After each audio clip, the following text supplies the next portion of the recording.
Welcome back to the Fiero project. With me, as always, is Dayton, and today we have special guest Fred Bartemeyer. Fred Bartemeyer Jr. Excuse me. Pretty good. I gotta get that corrected. Fred is considered probably the authority in Fiero knowledge and Fiero history and ownership of exotic and strange Fieros that make us all salivate and jealous. Welcome to the show, Fred. We appreciate Thanks for having me. Yeah, absolutely. This is going to be fun. Yeah, this is it's what Friday at 6:30. So this is technically Fiero after dark. So Wow. don't worry about censoring yourself. Probably up north, it's probably is dark. Not quite. Where Dayton is. So Still got some sunlight. any room that Dayton walks into turns light just because his skin is so translucent. Oh yeah. Oh yeah. That's but I'm like a glow stick, man. you are like a glow stick, yes. Well, it is an absolute pleasure to be hanging with you YPs. So Fred, what started it all? What got you into Fieros? Well, in a nutshell, magazine articles started the whole thing. October-ish '78, the magazine started showing concept drawings of the all-new Pontiac P car with some pretty good sketches that a lot of us are really familiar with. But the real story was I was over at my buddy's house between sophomore and junior year. We're hanging out in the basement, cracked into my buddy's dad's beer fridge and got the PBR, and we were going at it. And his stepmom was semi-hot, and she came down and asked us if we need snacks. So the next thing you know, we're drinking PBR, eating Cracker Jacks. Kind of cool.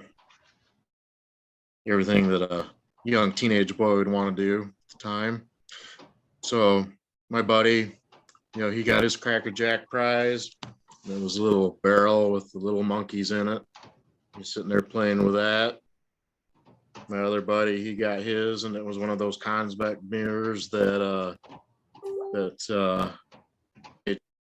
Kenny from the bag. And then I got my little treasure chest. Inside the fortune said, "Go buy a Fiero." So that is exactly what happened. So it's like a reverse fortune cookie. Yes. So I definitely followed that path based on that scenario right there. So that's very interesting. I think everybody has that friend that had the hot stepmom when they were kids. Yeah. They all enjoyed eating Cracker Jacks and drinking beer around. So since you had the fortune cookie, or the reverse fortune cookie that said you needed to go spend a bunch of money, what was your first Fiero? Oh, my very first Fiero, I went out, I was a senior in high school, actually had a legitimate driver's license at the time, and I went down to the Pontiac dealer, and they actually had a dealer demo 85 base coupe with a 5-speed in it. And it was, being that it was a demo with mileage on it, it was only like $6,900 to buy a brand new Fiero.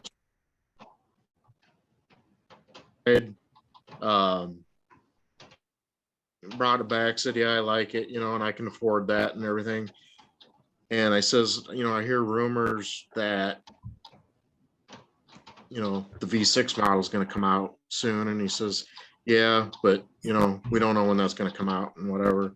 I says, all right, well, I'm going to run home and see what I got to do to get the money out and all that stuff. And in the meantime, that evening, we drove by the other Pontiac dealer in town, and sure as shit, they had a a 85 GT on their showroom floor.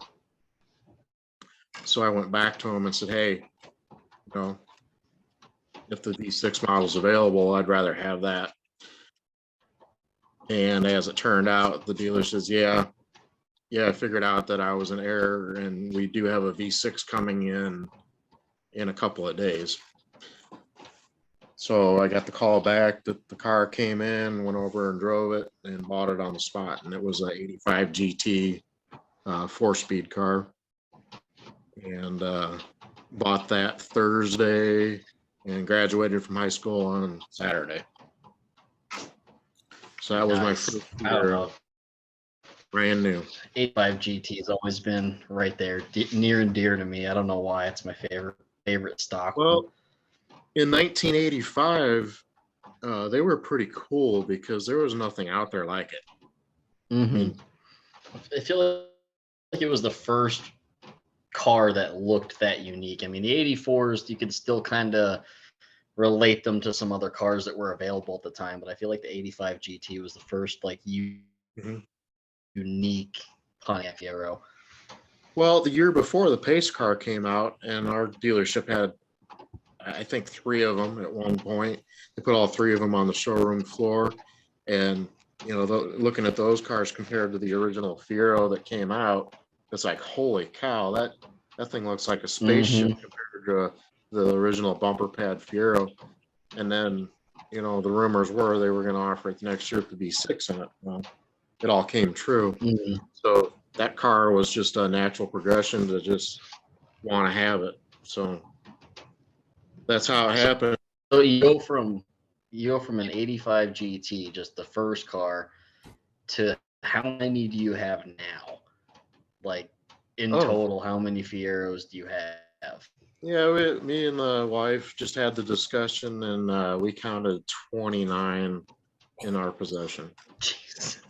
I thought I had a problem. It is nuts. It is. I'm assuming they're not just all in one location. I'm sure you have a couple in different places. Like no, they're all complete cars. 11 of them are cars that need to be restored. Those are the ones that I got outside, but I've taken the breakable stuff off of them. But you know, most of them are rust-free chassis that you know, I picked up over the years for next to no money. You know, there was a day where you could go all day long and pick up 88 coupes for $25-50, and most of them had, you know, the balancer issue with the 4-cylinder engine where they locked up the engine. So you know, they're kind of everywhere. So I picked up a whole bunch of those back in the, you know, late 90s, early 2000s. But there's 11 what's of those. your favorite one? Oh, out of all the cars? Yeah, like just if you had to pick out of all the ones you have. Yeah. Definitely the pace car, the big pace car. PPG Really? Indy. Yeah. Yeah, that car is the epitome of what a Fiero should be. And then that's the one that has the Super Duty in it, correct? Yes. Oh, yeah. It's the one that was one of the actual pace cars. Yeah, that car. The one that was used as a pace car on the racetrack. Yes. Oh, yeah. Okay. I think I've seen the picture of that somewhere, just a picture of that Fiero in the lead between, you know, in front of all the cars. Yeah, you'll definitely see it in July for sure. I can't wait. That is for sure. No, that car, you know, back in '84 when the '84 Indy 500, you know, was telling a car was just phenomenal out there. You know, they did some close-ups of it, and there's actually a couple of clips of the car running by the camera at speed where you can hear the audio, and that SD4 running at 7,500 RPM just is a nasty. It was the Indy cars going by. But you know, that moment there was a defining moment because you know that kind of solidified the fact that I was going to buy a Fiero someday, but it was just a matter of when. And you know, little did I know that in the future, you know, one of those cars would be in my own garage, and I'd get to have an intimate friendship with the guys who did it. I mean, that in itself has been really cool.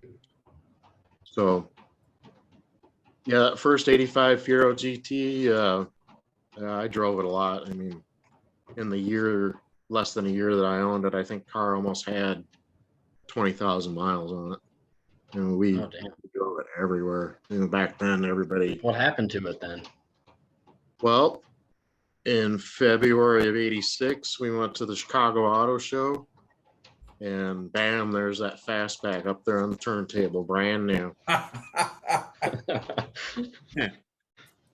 So unfortunately, so you traded her in, huh? 85 GT got traded in, and I ordered that 86 GT, and that car, it was unbelievable because that fastback design, it was kind of unprecedented at the time, and the styling just, the diamond spoke wheels and the whole European look, and it just was enough that I came home and ordered a new 86 GT. So I only owned the 85 for 10 months by the time the 86 came in. So it's funny you talk about you were able back in the day to pick up these cars for next to nothing. Yeah. And times have changed now. But, a lot of people, including myself, think that you are the reason that those times have changed. Yeah, you can blame all you want. The reality of it is, and I hear it a lot. I hear it every day. Why'd you buy that car that way so that now we got to pay so much for it? And it's like, I think it's a little more than me because, we had 28 bidders going against us, when we bought that car. So it wasn't just like it was me all by myself trying to buy that car for that price. Well, yeah, there obviously there was someone bidding against you if you went up that high, right? But and with a car like that, there's only one of them, and that's what I don't really like about the prices are, because it's really hard for me to accept that a single car that's just so unique and special can even affect the ones that are just normal cars. It's like a celebrity car. If you get a car that was owned by a celebrity that sells for $100,000-$200,000, doesn't make the $5,000 cars any more expensive. It just means one sold, in my opinion. Like I don't know. I hate the fact that all these cars are going up in price. Well, it's not It shouldn't be relative to that one. It's not just the Fiero though, that the prices are going up on anything it's every antique car. I'm into a couple different older 80s vehicles and stuff, and they're all just the one thing you got to understand is, when people get older, they have more disposable income, so in order to get what they want, sometimes you got to pay more. Yeah, it's just unfortunate that everyone with a shit box thinks their shit box is worth. Yeah, well, you take that with a grain of salt. Just let it go. I hear it all day long, every day. It's amazing how much contact I get with people trying to buy cars, and you can pick out the ones that are serious a mile away, just by the way they're asking the questions, so on and so forth. But with anything, as time goes on, supply is going to go down, and demand is going to stay the same or go up, and that naturally translates into higher values.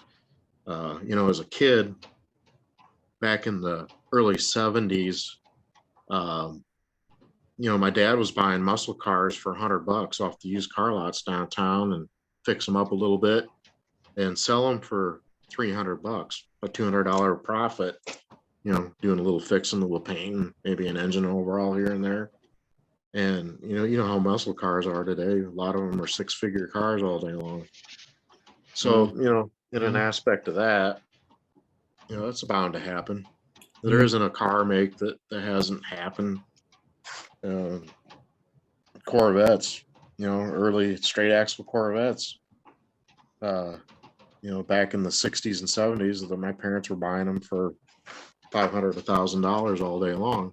and selling them. But now if you can touch one for less than 50 to 70 grand, then good luck. Yeah. So it's a natural progression.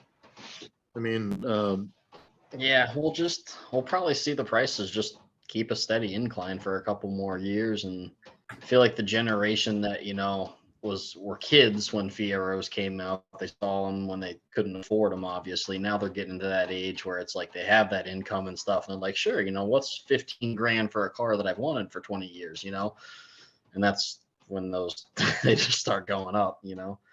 well, another aspect Oh to look man. at is, 20 years ago, you could drive over to the dealership and buy anything you wanted for parts. GT taillights, quarter windows, Hmm. whatever you wanted. Those days are long gone. So naturally, supply is gone, and the volume to reproduce those parts is so low that you know there's no feasible way of reproducing those parts without having an exorbitant cost. So, with that in mind, people that want a car that was what they remember back when they were new, they will pay a little more for a car of that caliber. Speaking of things that people remember, why is it that there seems to be a Mandela effect of everybody remembering that the Fiero was designed by Lotus? Well, explain that to me. Just lay it all out now for the world to see whether or not Lotus was involved in this whole thing, because I'm curious. And that's 100% myth. In the 80s, approximately 83, 84, General Motors bought Lotus Corporation because they were going out of business. And General Motors' fascination with that car, or with Lotus Corporation, was their ability to build low volume sports cars. And Lotuses weren't noted to be the highest quality vehicle. They were more race cars, more designed for track use, but their street offerings, they weren't that significant. They were lightweight, basically a race car engine and a lightweight body, so that an enthusiast could enjoy the sports car effect. So General Motors sent a team over to Lotus to study their manufacturing processes, to figure out how they were affording to build these cars at low volume and still be able to make a profit. That's about where the end of the story ends. I mean, that they didn't go over there to steal their designs. They didn't go over there to emulate what they were doing over there. So that story came directly from Holke himself. He said they went I over think I there. remember hearing him speak on that. I mean, I wasn't physically there, but I think there's a YouTube video out there somewhere that kind of explains that situation. Right. It was a business model study, and that's where it ended. I mean, they went over and took note of how Lotus could build 200 cars and make a profit off of it, where General Motors at the time was so overinflated, that they could not just build 200 cars. They had to build 100,000 to be viable, with all the overhead and extra crap that was involved with the General Motors Corporation at the time, and salaries and all that good stuff. Where Lotus was basically a small handmade craftsman assembled vehicle. They didn't really have an assembly line. It was pretty much assembled in place, and they went over there to design, just study what they were doing. Well, not too long after that, General Motors sold. And there it is. Everybody that has the suspension or body by Lotus sticker on the side of your car, I'm gonna tear you up every time I see that damn thing. Yeah, well, when that myth started, sometime probably in the early 2000s is the first time I recall hearing it. All of us that had been into Fieros for a long time looked back at that and went, "What the hell are they talking about?" And some of it came with the aspect that the Isuzu Impulse came with handling by Lotus emblems on the fenders, Mhm. If I recall correctly, somebody stuck some of those, emblems on their Fiero and ran with it. You still see them. I've seen them. Yeah. I've seen cars like I specifically mostly 88s, but I'll see that little emblem, the little green and gold Lotus emblem, like suspension by Lotus or something. It's like, come on, dude. So Oh, the I beauty hate of it. that in what we'll experience at the 40th and our guest speaker night is I have some of those guys that worked on the 88 Fiero suspension that are coming to speak. And they'll be the first one to tell you that Lotus had absolutely nothing to do with the all new 88 suspension. The one guy, he was an actual proving grounds certification driver that tested the parameters of an 88 Fiero and figuring out what the correct alignment specs for the best ride and handling characteristics and so on and so forth. But those guys that actually did the project will tell you that that design was 100% in-house. And the trailing arm with toe links is nothing new. That had been used on automobiles for decades. They didn't reinvent the Yeah. wheel. Oh, They just of course. they just spent the money to adapt that to the Fiero as it was in current configuration.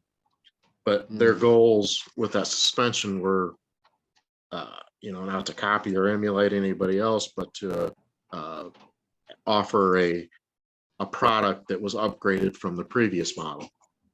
So that's where the millions of dollars came in to redesign the suspension, because it was all new compared to what they'd used before.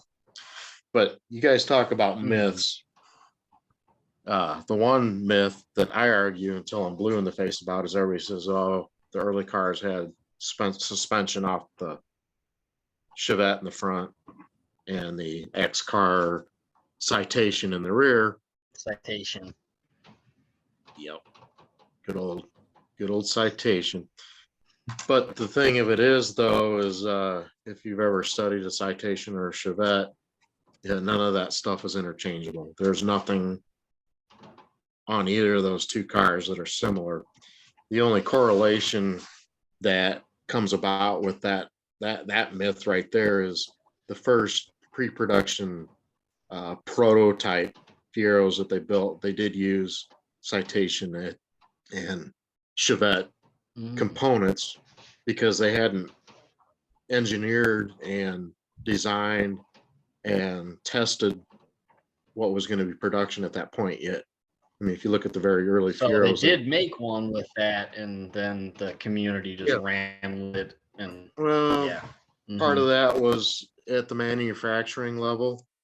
They knew that they had done that in order to keep costs down. I mean, the budget for Hulkie to build that car was ridiculously low, and they did it on purpose because they knew that that wasn't enough money to produce a car. So when he actually did, there were people within the ranks that just were baffled by the fact that he got it done without all the money. So that myth there of the X car and the Chevette, I argue that every time I hear it too, because you can't go out and find a Chevette and bolt on the parts off that car onto a Fiero. The same thing with an X car. I mean, they share a lot of common components, like axles, that was a common thing. Yeah. But as far as the rest of it, you can't interchangeable X car cradle out of the front of an X car into the back of a Fiero. They're not even close to the same. So that's one of the myths that often don't get debated. I don't know if anybody cares about it, but that whole thing. A myth that you and I discussed privately probably a month back, as I'm working on my first car that came out of the junkyard. I was sanding down some of the stuff and I came across the pink bubble gum. You see a random post every once in a while where, hey, I got a piece of bubble gum on my car because when they went down the line, the guy that did this and this, he would always take the gum out of his mouth and thumbprint it onto the car. And so clear the air on that. Is every So that, Fiero got a piece of pink yeah, that, gum? Like, did that guy die of cavities or like what happened? no, the pink uh, substance that you find in your Fieros was actually an adhesive. And when it was new, it was extremely sticky. And I didn't know what it was either until I talked to some of the assembly line guys. And that pink bubble gum stuff was an adhesive to set fixtures to set equipment, like the dash, the windshield, things like that. So it was basically an assembly method to keep things in position so they didn't move. Why would we find it in random spots on the interior, like on the floorboard or firewall? See, the or best, is it just like them rubbing it off their fingers and sticking it on the car and No. letting it, you know? that stuff was applied with a gun, like a caulk gun, automated caulk gun. So when they squirted it dripped. Because if you notice, it's over the top of the Elpo. So it was done long, after the frame had been manufactured and run through the Elpo tank. So And You I know, it's swear part of I've the- seen thumbprints in my pink bubble gum in my car. no, I agree. And I think the reason for it is that stuff was extremely sticky and stringy. And I think a lot of times those guys would just stick their finger in it to, mash it down. Mm. That Yeah, I makes can sense. see that. But- So it didn't have like a big Yeah. spring coming off of. They just boom. Now it's But down. that is Mhm. definitely not bubble gum, because I don't know if you've ever been around bubble gum, but if you let it set out for very long, it gets super, super hard and crumbly and just dissolves because it's kind of a water-based thing. But Yeah. that stuff is there forever. It's kind of a urethane-based material. So That is what I know about the pink bubble gum stuff. I guess what we're For sure. talking about, just the weird stuff. As myself, I'm the Fiero came out before I was born. I wasn't born until the mid '90s, so Mhm. I don't know a lot of the history on the actual era that it came out. So I guess one of the questions that I had to ask, like I like to think that I know a little bit more than the average person when it comes to the Fiero and whatnot, but there's between me and you have such a higher level of knowledge given the experience and the time and the effort you've put into things. So I'm just curious as to what were there other options for the Fiero? Were there things that they were gonna make that they released but didn't, produce in large quantity, like just really rare one-offs and things that I probably or anybody else haven't heard of before? You know what I mean? Well, everybody knows about the electric steering. Mm-hmm. The car was going to have electric power steering. The electric steering was done for the 86 GT. That was going to be a standard option as part of the GT option package in 86. Okay. But they had a drivability issue with it where it with the controller of the electric steering, it's on a square wave step in the electronics where it's not a full variable power steering. So in testing at the proving grounds, they had an issue that when you came off the interstate onto an off ramp, you would be running about 20% power assist, and coming around the off ramp corner, when you slowed down, it would go from 20 to 60% instantly. It wasn't a true variable. So you went from 20% power assist to 60%, and the steering would get super light. Well, a normal human being, we would jerk the wheel, and the next thing you know, with the mid-engine car, you got to the tail coming around. So they had that issue to overcome, and it took them quite a while to overcome that issue. And they solved it hydraulically, not electronically, which is interesting in itself. But by the time the 88s were ready to be produced, they had all of the issues ironed out with the EHPS by fall of 87 when 88 production started. So they actually green lighted the option code N41 and said, hey, start putting these on Fieros. So Saginaw Gear in Saginaw, Michigan started ramping up production, and they had racks on racks and racks of these systems ready to go onto production Fieros. And by the time they got the production ramped up, they canceled the Fiero. So no Fieros. Have I heard of a car that actually does have the factory power steering option in it? I feel like there's one out there that I've heard of or someone spoke about. I got several of them. The 84 Indy Pace car. Of course you do. I got them all. Yeah, no, I wish. No, there's some out there that I don't have. The 84 Indy Pace car had electric power steering on it, but it was in component prototype form. It doesn't resemble the production unit, other than the fact that it does the same thing. The controller is mounted independently. The pump assembly is mounted independently. The steering rack in the Pace car is a very crude prototype, kind of a hand cast piece that they cast it real rapidly and machined it to make it work. So that's the first one that I got a hold of. The 84 fastback wide body that I have, it also has the electric steering on it, and that is a little bit later. Yeah, the one that I had at Iowa City, that I didn't point that out to you, Jesse. No, you didn't. Huh. Well, anyways, up by the radiator support, in between the radiator and the spare tire, there's a big old cap that says use only electric hydraulic power steering fluid on it, right in your face. Can't miss it. Well, black cap with white letters. Yeah, I think we were talking about your straight cut gear transmission more than anything. Sure. We talked about that quite a bit.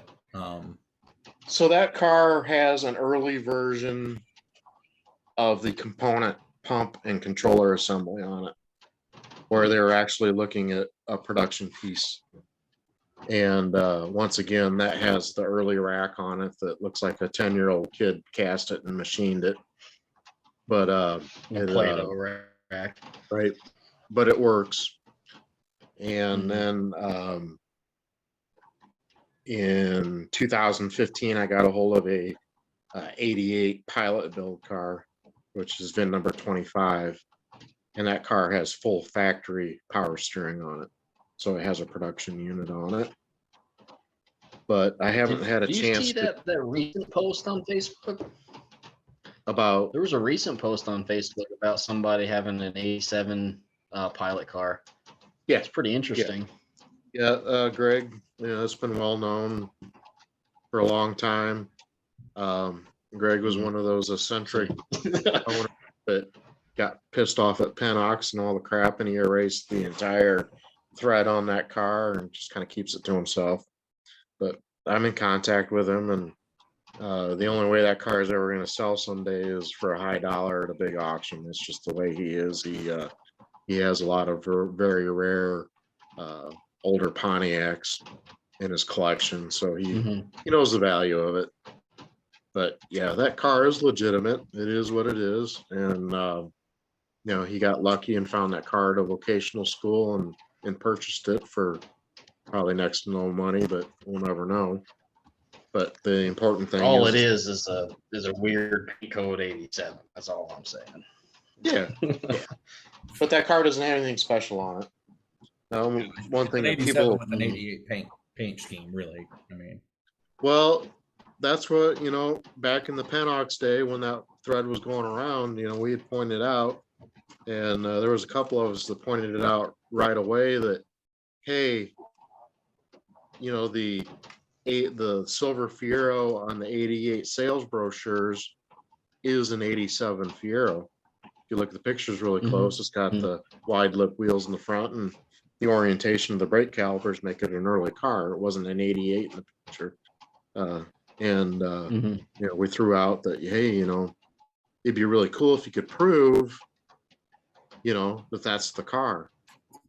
And, you know, Mhm. the indicators kind of help support that, but I don't know if Greg ever found definitive proof with any kind of employee testimony that, yeah, that's the car we built for the brochure or anything. But, you know, the coincidences, you know, add up to, yeah, it's probably the car, but, you know, without the documentation, you can't say for sure.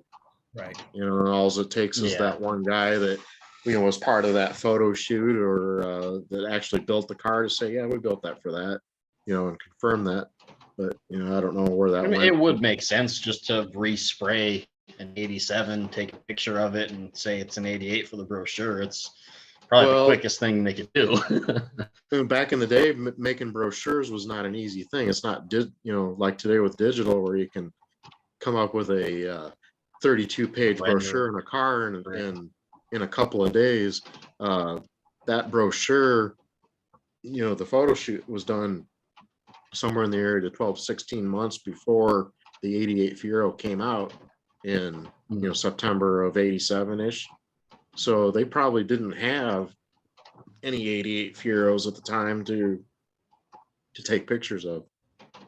I think it's funny that Yeah. one of the most sought after 88 colors ended up being that car that the picture was taken care of. Yeah, isn't that ironic? Yeah, that's pretty cool. On the weird options, you were telling me a story about an engine that was in planning. Well, there were several The different aluminum? options that they were contemplating. I mean, the Quad 4 was in the running very strongly. They built a lot of Quad 4 cars in experimental form, but, you know, Oldsmobile just wouldn't give up the rights to it. They just didn't want, you know, anybody else to use their Quad 4, and that was just brand rivalry at the time. And then you know, the V6, you know, they always wanted a turbocharged V6, and there were actually several different iterations of the V6. You know, the first ones that they did were basically a stock V6 with a turbo slapped on it, and it went as exotic as an all aluminum block and heads that were actually co-engineered and co-produced by Porsche. And the cool thing about that is, you know, over the years talking to the engineers, you know, I got a pile of documentation, you know, that shows that relationship with Porsche. And then in natural GM fashion, once they got that design right and ready to as a viable product, they canceled it, dropped it, and then stiffed Porsche for the bill. I've got some letters from Porsche that were pretty frank about the fact that they went through all that time of engineering, designing, building, tooling to cast engine components, and then not got payment for it, which kind of odd, but it happened. It would be awful cool to run across a Porsche engine designed for the Fiero. There's got to be one Well, sitting out there somewhere. there is the turbo car at the Heritage Center has that 2.9 aluminum V6 turbocharger in it, the one with the intercooler in the wing. So there is one that remains. Oh, that's a Porsche engine in there. Well, it's, you believe, or yeah, Porsche it's derived, whatever. Co-engineered. It was cast by Porsche and machined by Pontiac. The reason for that is at the time the Pontiac foundry was more interested in cranking out several thousand Iron Dukes a day, and they just didn't have the time to properly manufacture and cast precision aluminum blocks. The casting shift in a lot of those Iron Dukes are, you know, almost horrendous, and the scrap rate at the time was very high. I heard somewhere in the area 10 to 15% scrap rate on the castings for the Iron Dukes. I think now that rate is about 90% scrapping all iron tubes. Yeah, it sucks because those were really good engines if you take care of them. They Sure. just weren't. By Yeah, I today's got one that was sitting beside the barn forever. hmm Great running engine, just nobody wants it. Right, right. You know, in 1984, you know, that 93 horsepower was a little bit more than normal. I mean, any of the import cars at the Yeah, I time suppose. were 60, 70, 80 horsepower. And a four-cylinder Fiero would spank about anything on the road. You know, people don't realize that, you know, in 1984, a Firebird with a V8 in it was only 155 horses in a much heavier car. Mm-hmm. So, That you know, it was 305 is junk. right. So they, you know, it was just the times.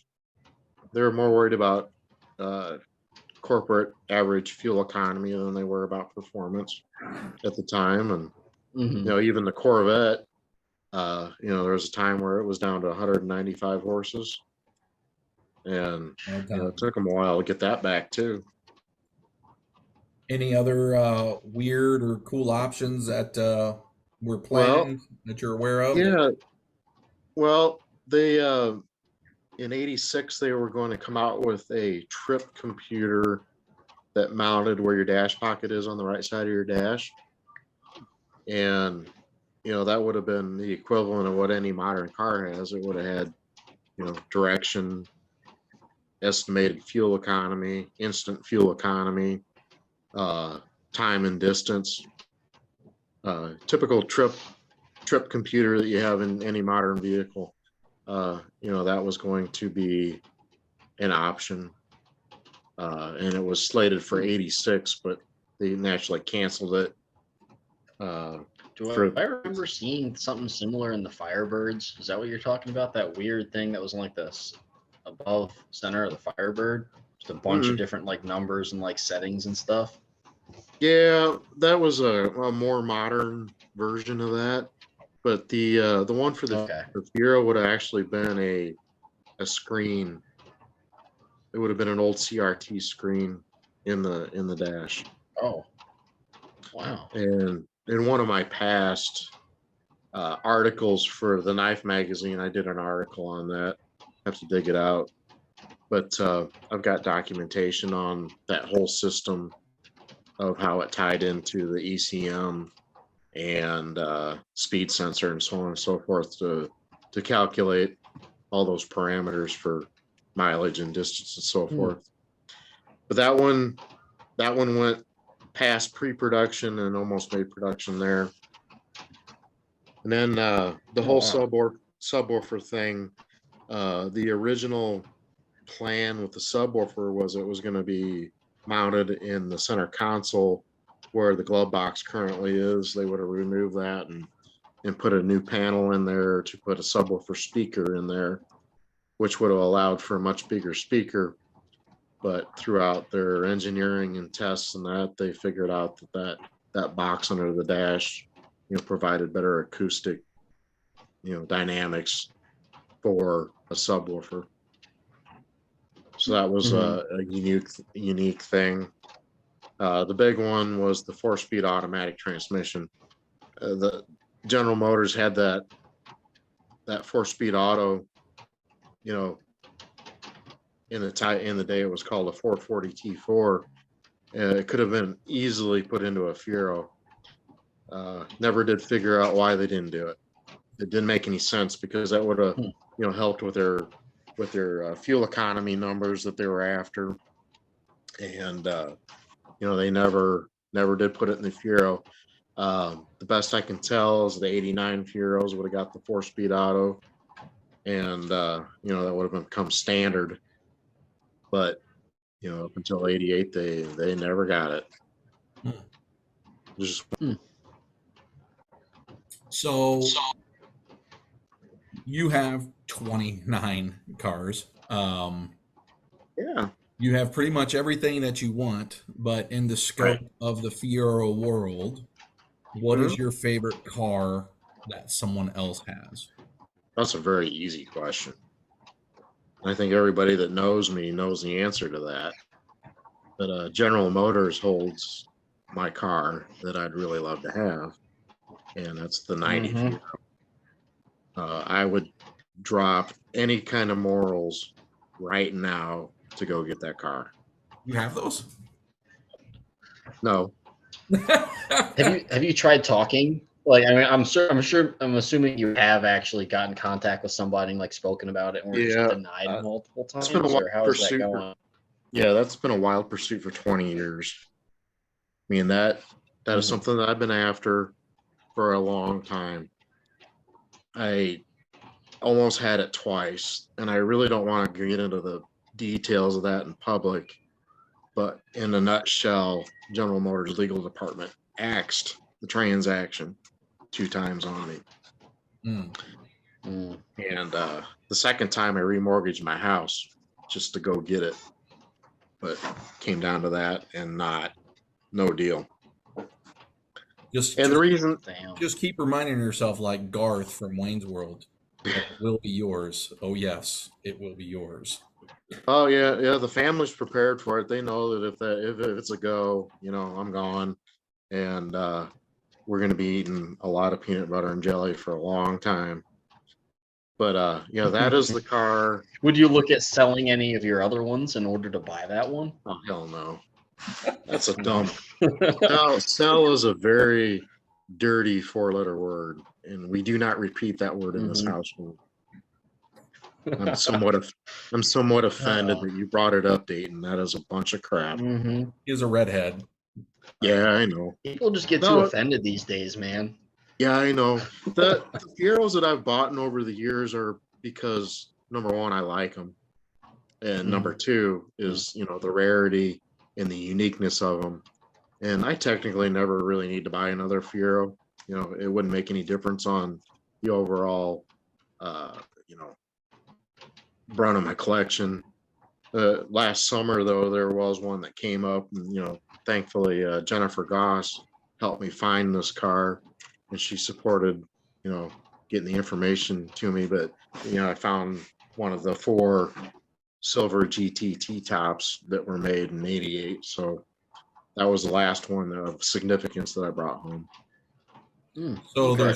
there's 2 in relatively close proximity. Like, so you have one, and then John in Wisconsin has. Yeah, John. Yeah, and Wisconsin's got one. Yeah. And then there's another guy, I think in Ohio, that's got one.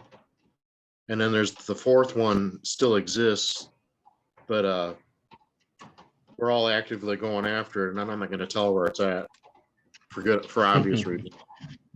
But there were 3. Oh yeah, of course. There were 3 coupes built also that so far the VIN numbers have come up nil. So I assume that they're probably gone. So that Now, you that don't car, just do Fieros though. me, You have other cars. I'm sure Oh, yeah. Fieros are like your main Yeah. your main yeah, passion, yeah. but don't you Yeah, have a couple Fieros. other really nice classic cars? Well, I have my '66 Chevy 2 that my dad bought for me when I was 13, and basically came on a wrecker that needed everything. It was a rusty piece of junk with a blown motor in it. And he says, well, you work at it hard, you work at it good, you'll have a car to drive when you turn 16. And, at the time, the family business was a restoration shop, and we were building cars, all day long, every day. So that car, I kind of cut my teeth on. I welded new trunk floor in it, new floor pans, new quarter panels, and painted the car myself and rebuilt the engine myself, with the guidance of my dad. But he was very good about making sure that I did it myself, so that when I walked away, I could say I did it without having his help. You do it all yourself. That's why it still looks Right. like shit and doesn't run. Yeah. Right. So having a dad, what was I that built- like? yeah. Well, I don't know. That didn't last forever either. Yeah, unfortunately, I kind of lost the father relationship in the late '80s when I started growing up and being my own man. But Mhm. that Chevy 2, instead of being a crap box, it turned out to be a 100-point show car. We took that car to several national nostalgic Nova conventions, and it won every freaking prize possible. And what happened is I made it too nice. I didn't want to drive it because I, had so much blood, sweat, and tears in it that, I didn't drive it other than going to car shows. And if I did take it out, I didn't drive it around my friends, and, kept it away from any harm. And I still own that car, to this day. And it's been cornholed in the back of the storage barn for so long that I don't even remember what color it was. But it'll come out here soon. That's where we're different, man. I'll put blood, sweat, and tears into this piece of shit, and I'll take the fucker to Moab. I don't care. Okay. Yeah, I get it. I get it. That's your passion. Go for it. Nobody can fault you, and who cares what anybody says? That's your car. And then exactly, dude. And then I inherited another '66 Chevy 2 that only has 8,200 miles on it. So it's an all original car, down to the tires, exhaust, belts, hoses, all that stuff. And that car was in the storage, in the climate controlled storage, and it's a brand new car. And it's tough to look at that car because it's so beautiful. It's a brand new car with only 8,200 miles on it, but I don't want to drive it because it's so nice. It's so minty new that it'd be a shame to have anything happen to it. Yeah, I mean, you'll be the guy that takes his car out and then ends up getting rear-ended by some dummy, and then you just kill yourself over it. I've seen too much of it, way too much of it. It's just not worth it. I can go out and buy 66 Chevy 2s all day long and drive wheels off of them.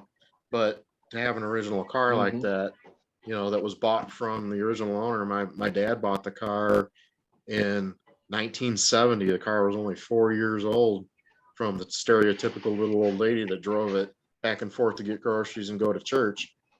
And, that car just does not deserve to have anything done to it other than preserve it the way it is.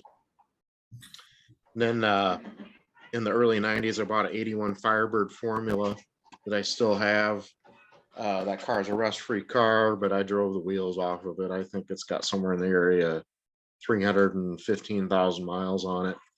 And that car had the small block 265 4.3 liter V8 in it. Oh, wow. That's a weird one. It is. And that's the reason why I kept the car, is that right there. They didn't make many of them according to the Pontiac historical records. It was a high mileage sporty car, kind of similar to the Fiero. I think it only had 150 horsepower, but in '81 it had that computer command control electronic carburetor on it. And I got to cut my teeth on that car on learning how to work on those systems. And that was a precursor to the electronic control that came out in the like the '84 Fiero and so forth. So I've got that car stuffed in the storage. It needs a complete restoration, but it doesn't have a lick of rust on it. It's just incredible that it made it all those years without rusting out. And I only paid like $1,600 for it in 1991, and seeing the prices that those cars go for, that'd be a great car to restore to perfect and take it to the big auction. So the elephant in the room, as we draw to a close here, throw it. As there is a celebration coming up. In July. I've heard rumors.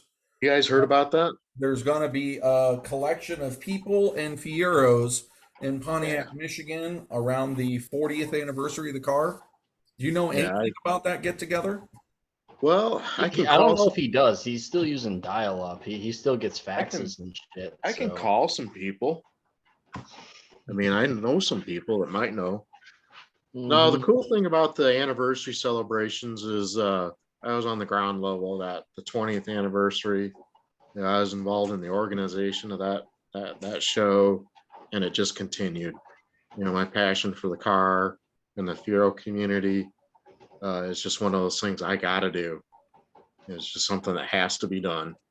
So here we are doing the 40th already. And it just And doesn't we seem thank you. possible. It just doesn't seem possible. And the 40th, you know, I'm blessed with the efforts of a lot of people.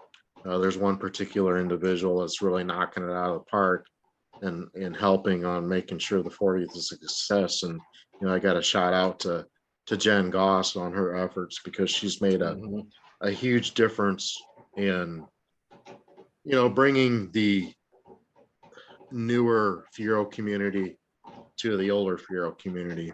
A lot I of don't us, know. I got a quarrel with her. Mm-mm. you do. Well, yeah, I was gonna buy a car from her dad, and she went and got it back from him. So I was trying to get into Fieros, and she told me to go myself. Yeah, I well, don't know, you man. deserved it. Hey, Dayton, Hmm. go fuck yourself. Yeah, Wow. you YPs need to learn that you don't mess with the OGs. Yeah. Wait until another 30, you know, the 80th anniversary or something. I'll Right. make sure I drive your signed car there. I'll take it on a detour through the swamp. Well, I won't care by then, to be honest. But that car will be in a museum its entire life.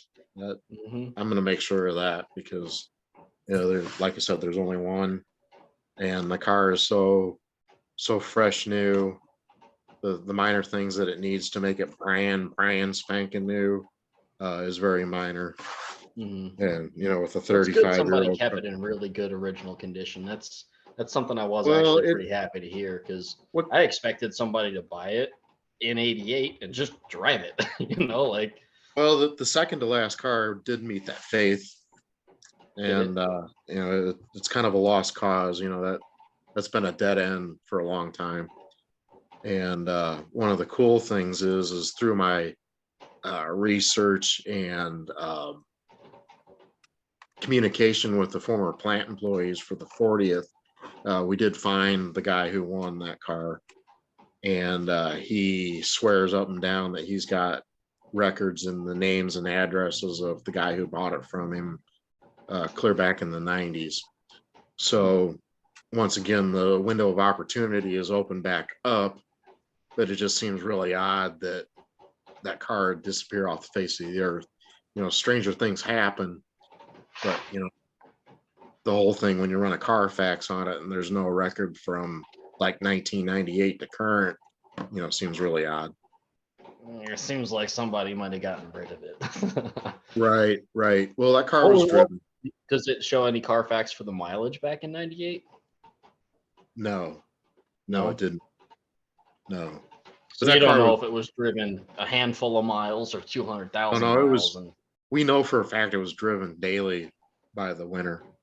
Oh, okay. Yeah. Lewis Manley drove that as daily transportation, because it was a mainstay at some of the other plants. And when they got reassigned from the Fiero plant, you know, he worked in different plants around the Detroit area, and you know, everybody knew that red Fiero was his. You know, it was parked in the parking lot. But Mike, he took a different stance on it. You know, bless his heart. That the weird thing about Mike was he was not a car guy whatsoever. He had zero inclination of being a car guy. His career in the assembly plants was a job, you know, and his passion was sports and softball. He was a huge softball coach, and that's where he spent his time. But the simple aspect of that car got put in a climate controlled garage all of its life, on jack stands, covered up to the extreme, and in a environment where the humidity was kept under control, you know, is beyond me. I mean, that it doesn't make sense. And after meeting him and his family, it still don't make sense to me, but you know, it happened. How many of these super low mile cars you think are cornholed around? You always hear about that guy that owned a dealership back in 1997, and he always had a Fiero GT sitting in the back. And There's more Clements, than, oh, there's Clements more and than, Fort Dodge, Iowa, they always said that they had one sitting back there somewhere. And mhm. so Yeah, there's more of them. You know, they pop up on the internet from time to time, but If there's you more had of them out. We know. if you had to guess, like for percentage wise, how many Fieros were made and how many still exist to this day that aren't crushed or Well, lost causes? that's an interesting topic. Through the Knife Club, one of the board members had a friend that worked for one of the insurance companies at the corporate level, and they had demographics on every vehicle as to number of cars registered to determine insurance rates. And in the middle 2000s, there 2005 through 8, somewhere in that area, they did a demographic on the Fiero, and it was determined at that time that only about 30% of total production was registered. So that doesn't include all the cars, like most of us have parts cars that aren't titled. That doesn't include, cars that have been stored forever that haven't had current registration on them. So that was the number that was thrown out in the middle 2000s. Not all the cars produced. So it'd be safe to say less than, probably by today's standards, I'd say less than 40% are still just Possibly. alive. Yeah. Possibly. Yep. Makes sense. So any really cool things for the 40th that haven't been publicly announced that you can, I'll tell you what, Jesse, there is a ton of stuff going on behind the scenes. And as soon as we get a dead nuts confirmation it's really going to happen, you guys will be the first to know. Thanks for the very political answer on that. Yeah. Well, You should run for office there. And Thank you, I'm Madam also- Secretary. I'm one of those guys that I can't stand, like, oh my God, there's a possibility this is going to happen. Get everybody all wound up to, And then it flops. and then it flops. I've been in that position way too many times, and it's really hard to deal with. A good example is, on our itinerary, we had a private car collection to go see, and I'll let that cat out of the bag. That was going to be going to see Roger Penske's personal collection. we mean Pontiac. was. What's that? We mean was going to be. Well, that was a tentative event that I had mentioned to the board of directors that we can do that, but the demographics of Penske has changed since then, because that was 3 years ago, and their building in Pontiac is full of cars to the point where they can't host large groups anymore. The whole acquisition of Indianapolis Motor Speedway with Roger completely changed what that facility was about. We'll just have to make some calls for the Fiero Illuminati, and we'll have our own small group that can go. But what I can tell you for sure is the pace car that ran the 84 Indy 500 on race day will be in presence at M1 on Friday. That is a for sure thing. That'll be nice to see that. Please tell me you made some calls and you're going to run it around Indianapolis. Right. No, the car will be on display in the Penske garage at M1 for us to view. And, that is a for sure thing there. I can talk candidly about that now, but there is some more going on there that will be super exciting if I can make it happen. Well, if I can get my car done in time, I'm gonna have the infamous Fred Bartemeyer sign it. So if he ever croaks, I can just jack the price of my car up. Yeah. Well, that's the cool thing about the 40th is with the guys that are coming. I pre-warn them. I says, you guys, have you ever had rock star status before? Because when you get around us Fiero guys, they're gonna ask for your autograph. They're gonna want. We're gonna want it. We're gonna want that. They're going to treat you guys. They're gonna put you up on a pedestal, and With reverence. just Yeah. expecting it. Because a lot of those guys, that was just a job. They went to worked, 9 to 5 and collected a paycheck and went home and they did their own thing. Yeah, they It was had just no idea that 40 years later they're going to see a right, Jesse Smith with bright pink lipstick on, just right, ready to right, go. right. But Dude, the important thing is the don't hate. cars, the whole car thing. Hulky was a big one. When we were at the 25th, the 3800 supercharged was the big thing at the time. Mhm. And there was a gaggle of V8s. Archie was kind of starting into the LS at that time, and there were North Stars, and the 4.9s were being put in there, and he was just in awe of the fact that all that was happening Mhm. at that time. He just could not believe that people were taking the time to properly install that stuff. Mhm. And the same thing holds true for current. The modifications that are being done to the Fieros are incredible at the higher level, and these guys just look at that and think, you know what, here it is 40 years later, and it's still a viable interest amongst other people, and the thing that gets Just the them the most. platform in general, it's a great car. You can do whatever you want with it. Right, It's light. You got autocross. You can make it compete with any modern day car. I right, mean, right. it's And the simple aspect of seeing young kids doing their thing with the cars, that mhm. just absolutely thrills the crap out of them to see that carry on like that. Because like I said, back when they were designing those cars, for all were concerned, they could have been designing washing machines, didn't care. Yeah, But it's their job. mhm.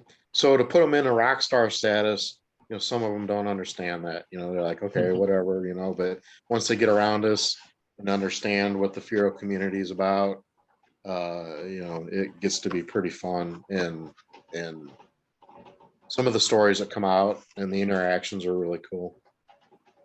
And I honestly, I'm really looking forward to the show. I really hope my car is done. I'm actually meeting with the body guy tomorrow to go over the car and have him assess it and ship it off to get full body work done. Just Yeah. Well, get the it cool thing completely is, redone. when that car was being built originally, that was on Panox, what was going on. Hmm. The North Star at the time, that was a big deal getting that in there. And, and Yeah, I'm the actually taking it a little step further with the North Star, and me and a friend of mine are actually we've already designed and cut out a kit to bolt the LC3, the newer North Star supercharger, to yeah, our engine, lined up using a couple different components from different cars, and right. hopefully I'm going to have it supercharged with 15 pounds of boost, and hopefully not blow up, but Well, try to get. in the 90s, that was the epitome of technology. Uh, Mhm. that first Fiero that Norman built, uh, when I came to the focus shows with a North Star on it, you couldn't quit looking at it.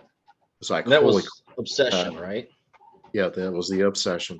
Yeah. And that car was fast, Yeah, it's minor exhaust mods with it. I think it had a custom set of headers made for it.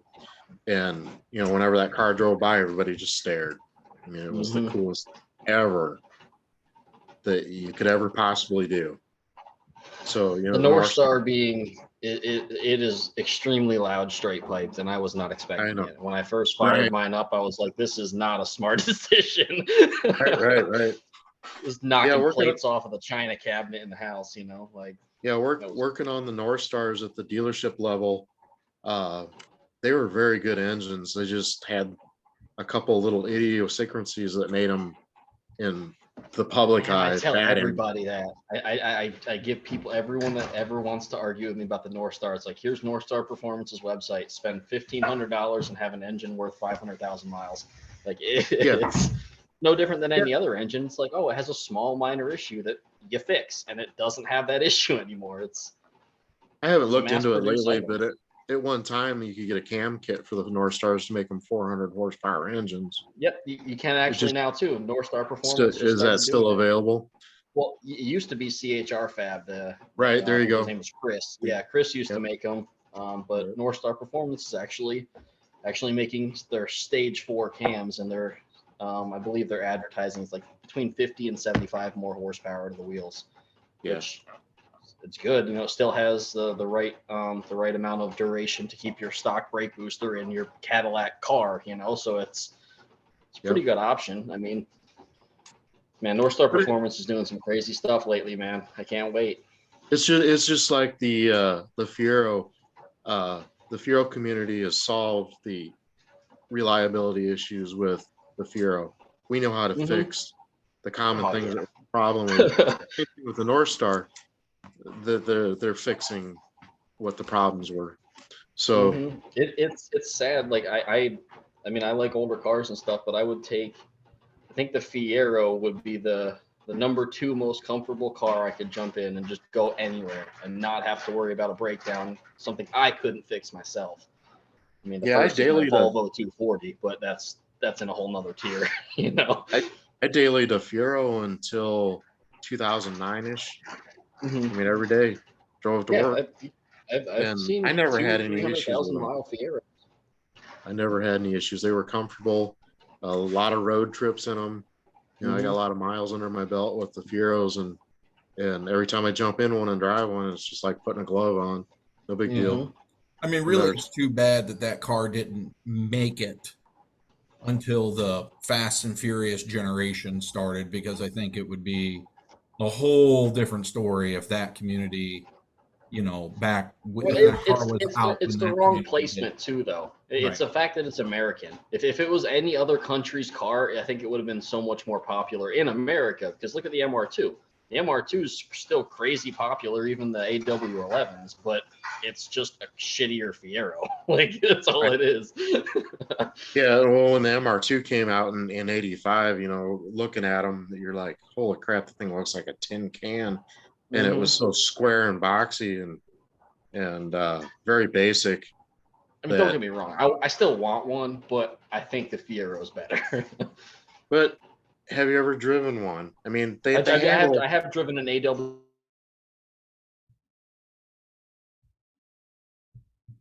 It's ugly as sin, but Jesus Christ, that's one hell of a car. But if the Fiero would have been continued to be produced, you know, that generation of MR2 wouldn't have been anything either, because the Fiero would have progressed.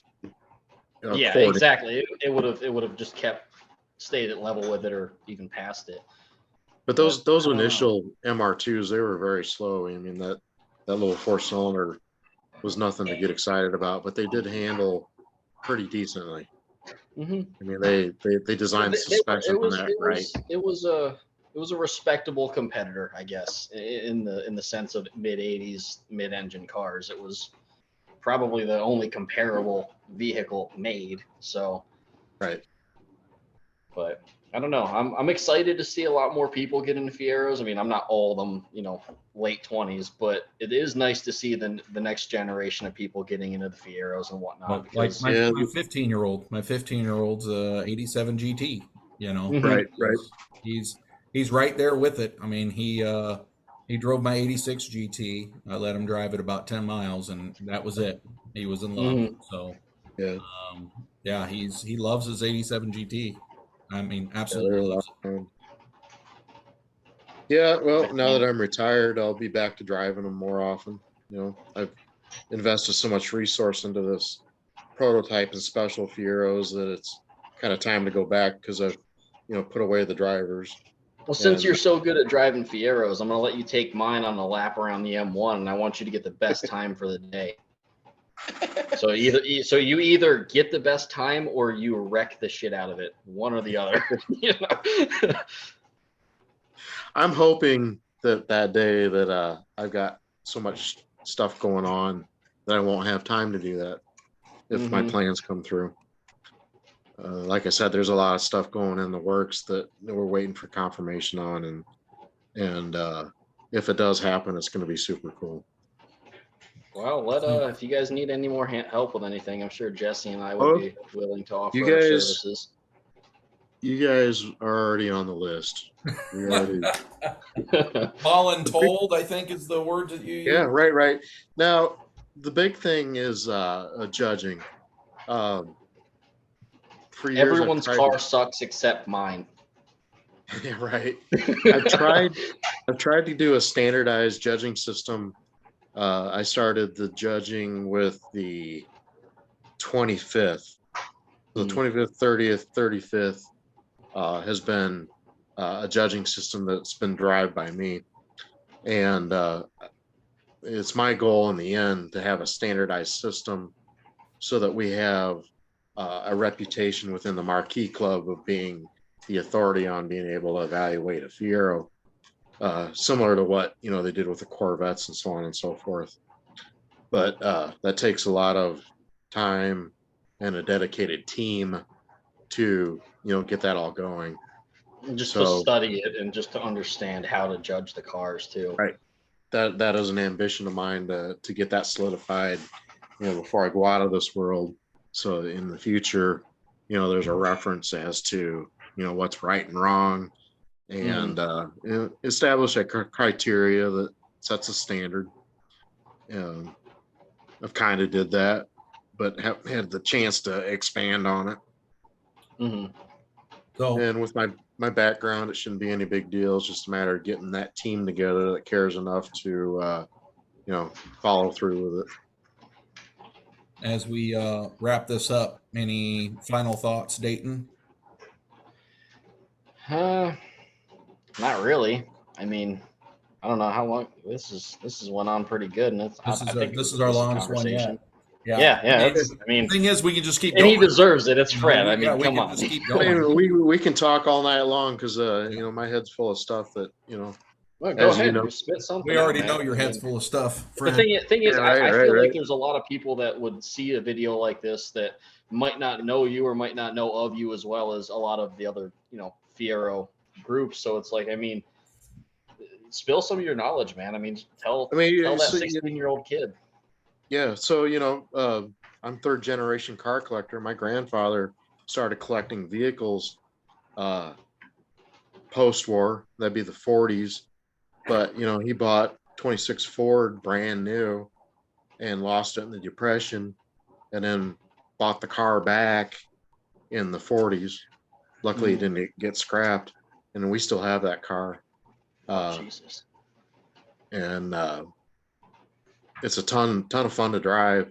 And the whole aspect, we got photo albums from the family that that car's in, and you look at pictures from the 20s to the 40s, and bam, there's the car.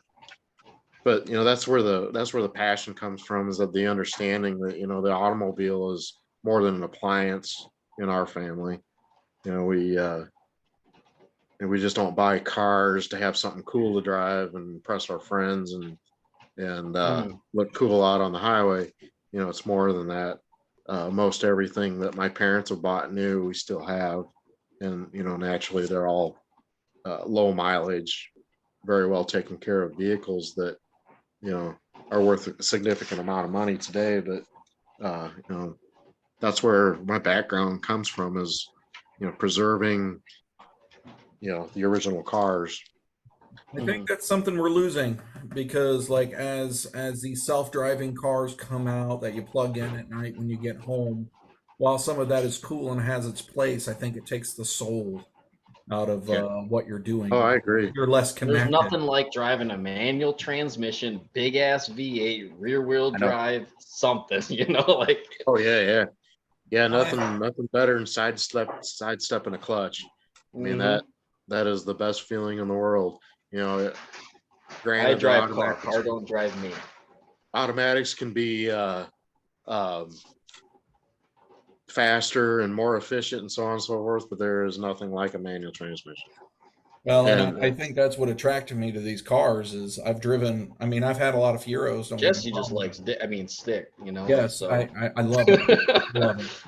right. No, I've owned a lot of cars, and I've always come back to owning another Fiero. There's something about that manual steering, manual transmission, low to the ground, go kart. Like, you're connected to that car. There's no computer assistance, no ABS, no nonsense. What that car does is what you tell it. And if you take the car, it'll bite you. And there's a term used in the collector car field, and it's called a driver's car. And what that means is the driver is driving the car, not like a modern car where you got crash avoidance and Lane change assist and lane interference, surveillance, and backup cameras. It's just making people complacent, man. I hate that stuff. It just makes you a shitty driver. I'm sorry. If you driving your brand new 2012 Malibu all your life and then jump into something from the 80s, you're gonna wreck that day. Like you're just not. Right. But yeah, there's nothing more exhilarating than controlling your own car and not having all it's that. the same feeling when you have a motorcycle. I mean, it's the same thing motorcycle guys like. It's like you have what you have, you do what you do, and the moment you, like Jesse said, you take it too far, doesn't matter, car or a bike, you fucked up. Like Yeah, no, every Fiero that I've bought on purpose is a manual transmission. on purpose. Not an automatic. I'm not a automatic guy, but you know, in the instance of the Tell me last about car those built, accidental Fiero purchases. That's right. You know, the 2+2 was an automatic, you know, and there's no reason to change that. That Pilot build 88 is an automatic, but you know, that's different. But the cars that I legitimately bought as an investment are all manuals, and I wouldn't have it any other way because they're just so much more fun. So how do you feel about me butchering a very rust-free hardtop Beechwood 5-speed formula to make some purple fat machine? Well, knock yourself out. What that does for the collector car It shoots values up the value of the ones that I didn't fuck up. that you didn't cut up.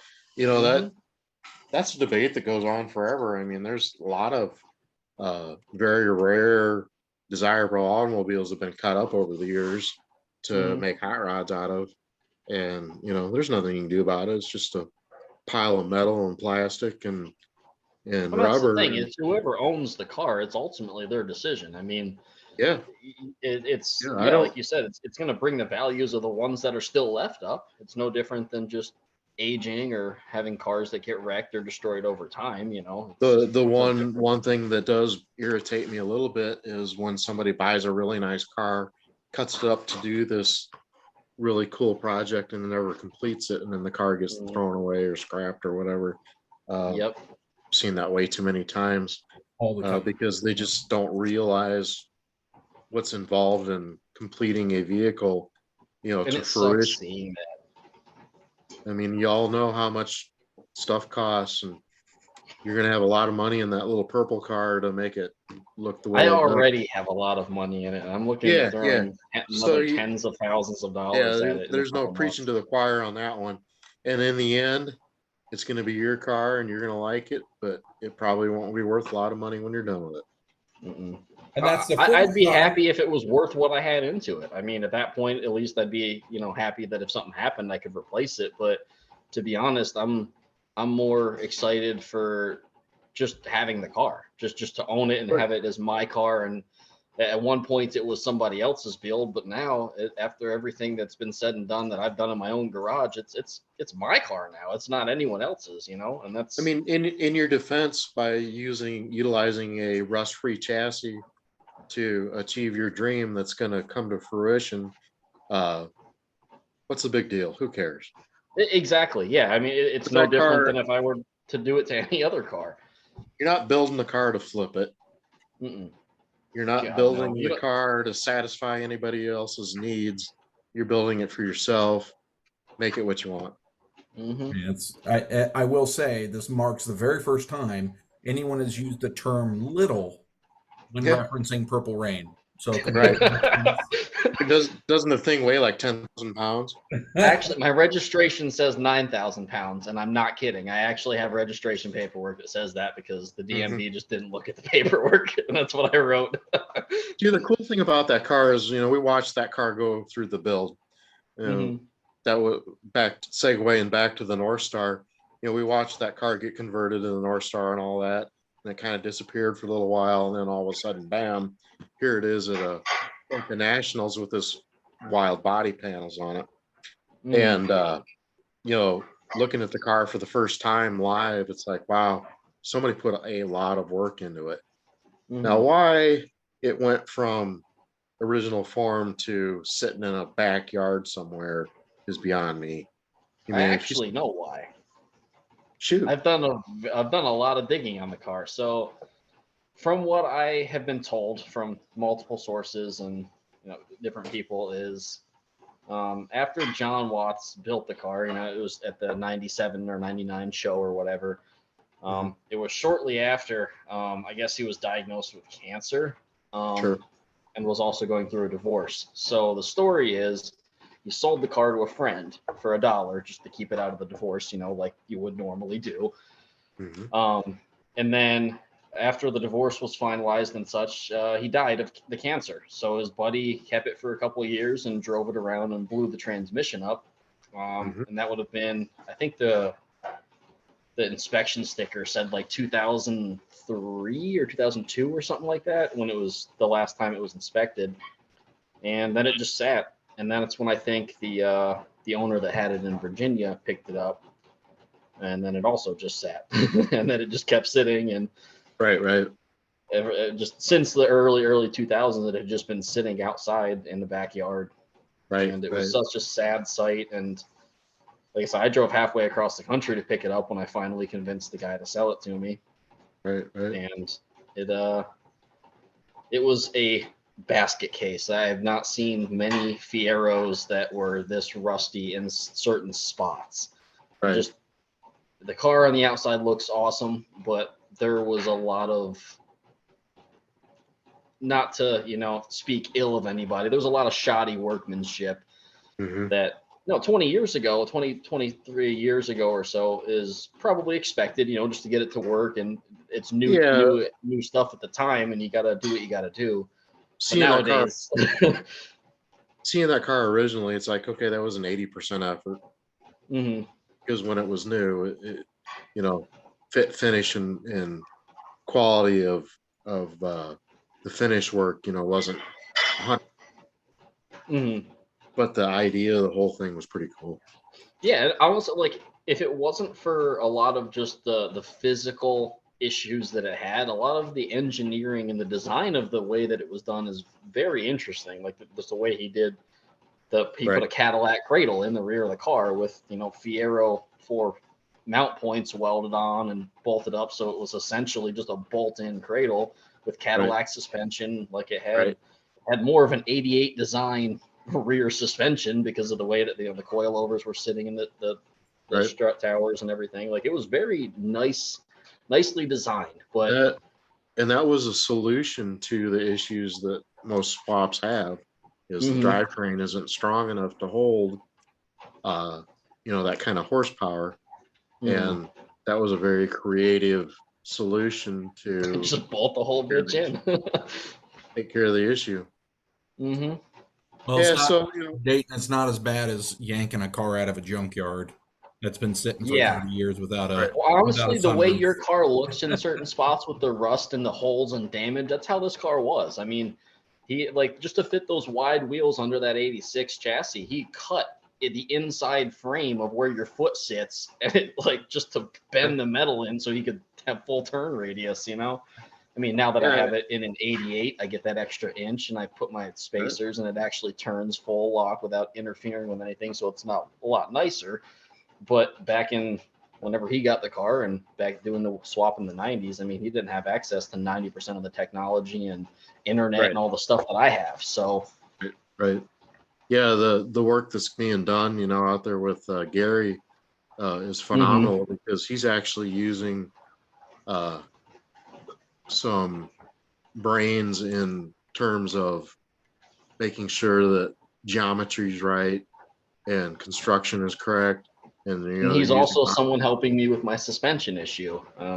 It's making modern components with CAD drawings, and it's somewhat engineered. It's just not thrown together. Somebody's garage. Yeah, if you'll notice this little part of the quarter panel on this car, it's probably a good 3 inches longer than a stock one, because when he did the swap, he stretched the wheel, with just the wheelbase of it. So now that I have the body on a stock car, it's like the wheels sit way up inside this little quarter panel. So I'm having Gary's actually helping me design like some custom suspension pieces to move or Right. stretch the suspension again, but retain a stock cradle. That's some. He's been a massive help, man. Yeah, I think Gary is one of those guys, and we did a podcast with him.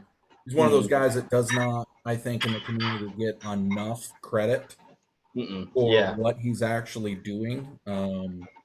Like, I mean, there's a lot of people on the, that give, Rodney a lot of credit, which, I mean, he deserves a lot of credit. And there's a lot of other people out there. But when it comes to future proofing the design of the Fiero and making sure that the design lasts, even with modern components, there's not Right. a lot of people out there doing the amount of work that Gary is right now. And Oh, it's exactly. really impressive.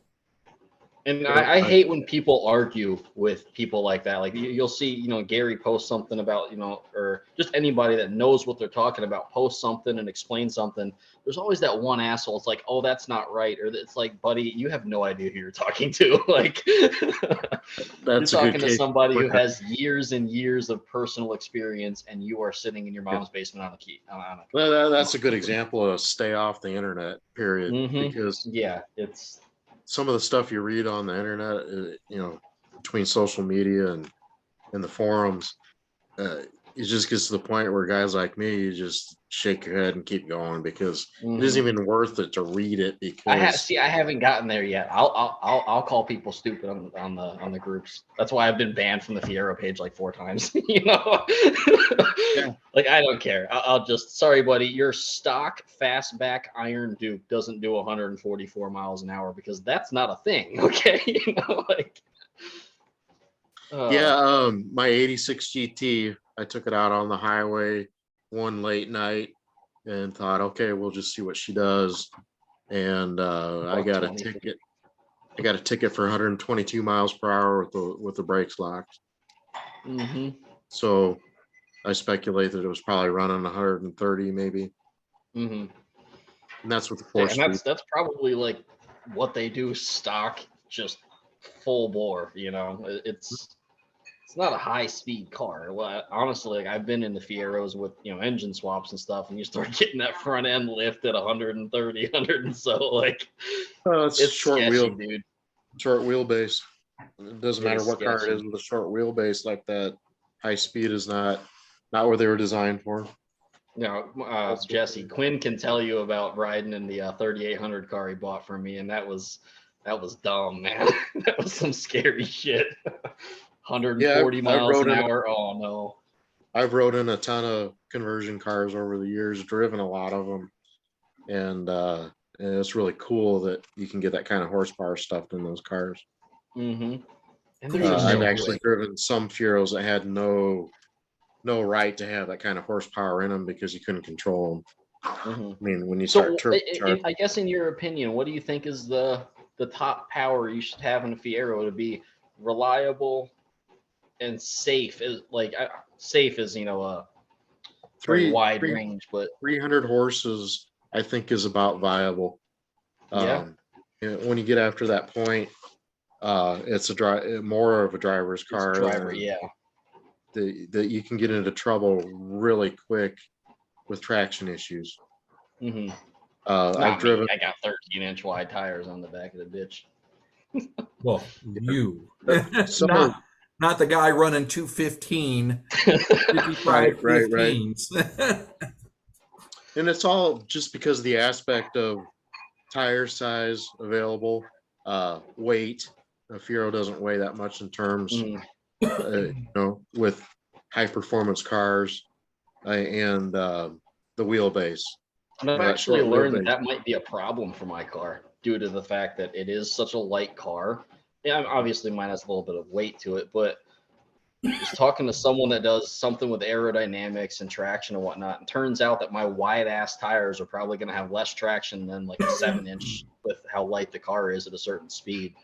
Just it's so much contact area and not enough weight to push it down. So that's going to be interesting to experience. Yeah, any car that you drive that has more horsepower that you can break the tires loose whenever you want, is too much horsepower. And race cars are a great example. A lot of race cars are detuned from factory, to run on the track. So, Fred, when are you going to Hellcat swap that 88?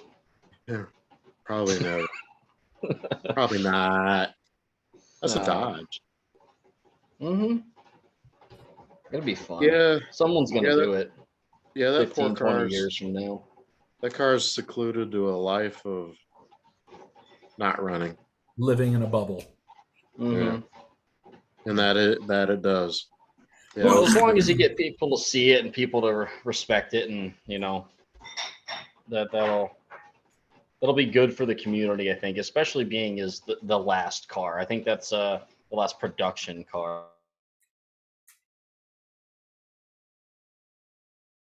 community out there. I mean, you pick whatever car you want, but like, where is the last one? That's something really cool for the Fieros, I think, is to have the last one. and the important Still. thing, another important fact about that car is it was the last Pontiac automobile built in Pontiac, Michigan. Mm. I didn't know that. So So has it a- wasn't just Fiero guys bidding against you; it was just Pontiac guys and GM guys Right, and people that right. wanted a piece of history of Pontiac, Michigan. Like, so Yeah, that's part of the discussion is, that car could have been a Pontiac T1000 for all that anybody cared. But being Mhm. that it was the last Pontiac built in Pontiac, Michigan, it's always it going was to still have, went for 90 grand. it's always going to pull more value, especially in the condition that it's in. It doesn't matter what it was, but it's just really cool for us that it's a Fiero and that it was properly preserved. Yeah, I completely agree. And the documentation that goes with it. I mean, we've got a 4-inch ring binder full of pictures of the car being built, from Mhm. little pieces of sheet metal in a wire bin all the way through the manufacturing process, all the way to the end of the line celebration that they had. Where they all put their Product. graffiti on it, vandalized it, Yep. hurt the Yep. value of it, drawing Sharpie marks all over the damn thing. Yeah, I had an interesting conversation with the vice president of class judging for the Antique Automobile Club when I showed that car this past summer. Is I said, listen, this car sits as it came off the assembly line. It was never dealer prepped. It has not been touched since the day it came off the assembly line. So it's got all the crap on it. It has not been prepared for a customer to drive that down the highway. And What do you I had- mean? the car never had a dealer PDI done on it. So I have no idea what that actually means. Is that pre-delivery just, inspection. So every new Okay. car that comes to the dealership gets inspected by a technician and run through a series of tests Mhm. and signed off on a form, a verification form, and then the manufacturer state of origins turned into whatever state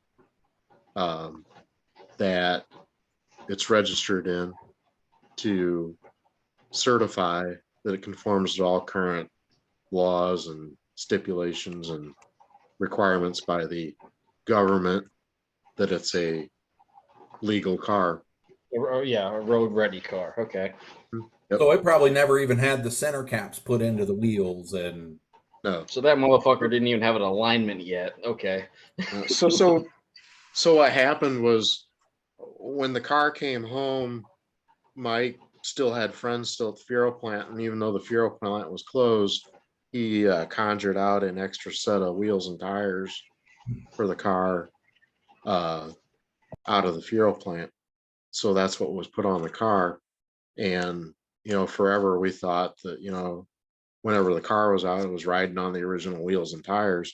Well, when I went to his house in June of 21, I got a lot of memorabilia and signs and documentations. I got the ring binder full of pictures and that from him. And as we're leaving, he says, "Hey, by the way, I took the original wheels and tires off the car. I got them in the basement. You want them?" And it's like, why didn't you mention that? So basically, when the car got trailered from the factory to his house, he swapped the tires, wheels and tires on the car, and put the originals in the basement. wow. So they never touched the ground. Well, they did. Well, for Very little, though. That car, for the longest time, had about 90 miles on it. And that's what I speculate these wheels and tires have on is about 90 miles. So what is the current mileage on it? Isn't it like 300 or 500 or something like 586 miles are on it. that? 586. The Very cool thing about specific that, number. we know where the about 200 miles of it came from because he brought that car to the 20th and the 25th. And it was about 50 miles from his house to Center Point Marriott. So that was 200 miles that got accumulated there. About 50 to 75 miles of it came from his kids. When Mike got sick and had his first major operation for the cancer, when he was in the hospital, the kids came into town and they decided, oh, hell, we'll take the Fiero out for a ride. Oh, And that's kind of what provoked the sale of the car. When that he found would be one that, very adoptable kid if that was, He was- me. well, they were grown adults naturally, still, Yeah, it's never too late for an abortion. yeah. right? The Drop off story, at the fire station. the story that he gave me was, he was in the hospital, recovering from that first surgery, and the kids are in town. And like, what have you been doing? And he says, oh, we took the car out for a ride. And he says, which car? And when he found out it was a Fiero, he went ballistic on it. And that I need provoked the another sale of it. surgery. Because his kids pretty much told him, hey, if something happens to you, we're going to drive the wheels off of it. And we really don't care. It's a car. Who cares? So, yeah, that's when I'd sell that motherfucker to somebody who'd respect it too. Then, yeah, that's the one thing I'm afraid of. If I ever have kids that aren't interested in cars, it is what it is. But you ain't getting my shit. It's going to someone who's gonna. Yeah, that's a huge deal with me to make sure my stuff gets where it needs to go. I can't control that 100% once I'm gone, but I'm going to make one hell of an effort to make sure it goes to somebody that does care. Exactly. And because that, it's a shame to see a special vehicle like that go to shit because it's not appreciated. That's the only reason I gave you those prototype emblems, because I knew I'd just fuck them up. So they're all for you, bud. Right.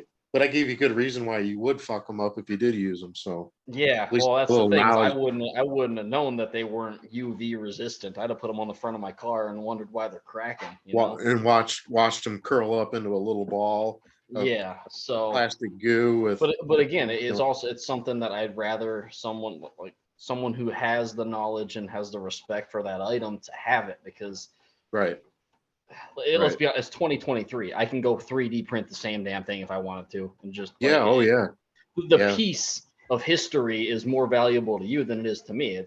I got Ray Regal to make me some custom badges that say IRM. Like, I don't need right. Yeah, the original stuff is only original once. It's gone, you can't spin it back. Exactly. I get crap for it all the time. And I got that pace car. It's got 200 miles on it, and everybody looks at like I'm completely an idiot. And it's like it's only gonna have 200 miles on it once. Like yeah. I bought it with 193 miles on it, but the amount that I've driven it has been on track at IMS, and I got video documentation of the Odo rolling around as we're driving around the track. So if anybody wants to argue about that, let them argue. But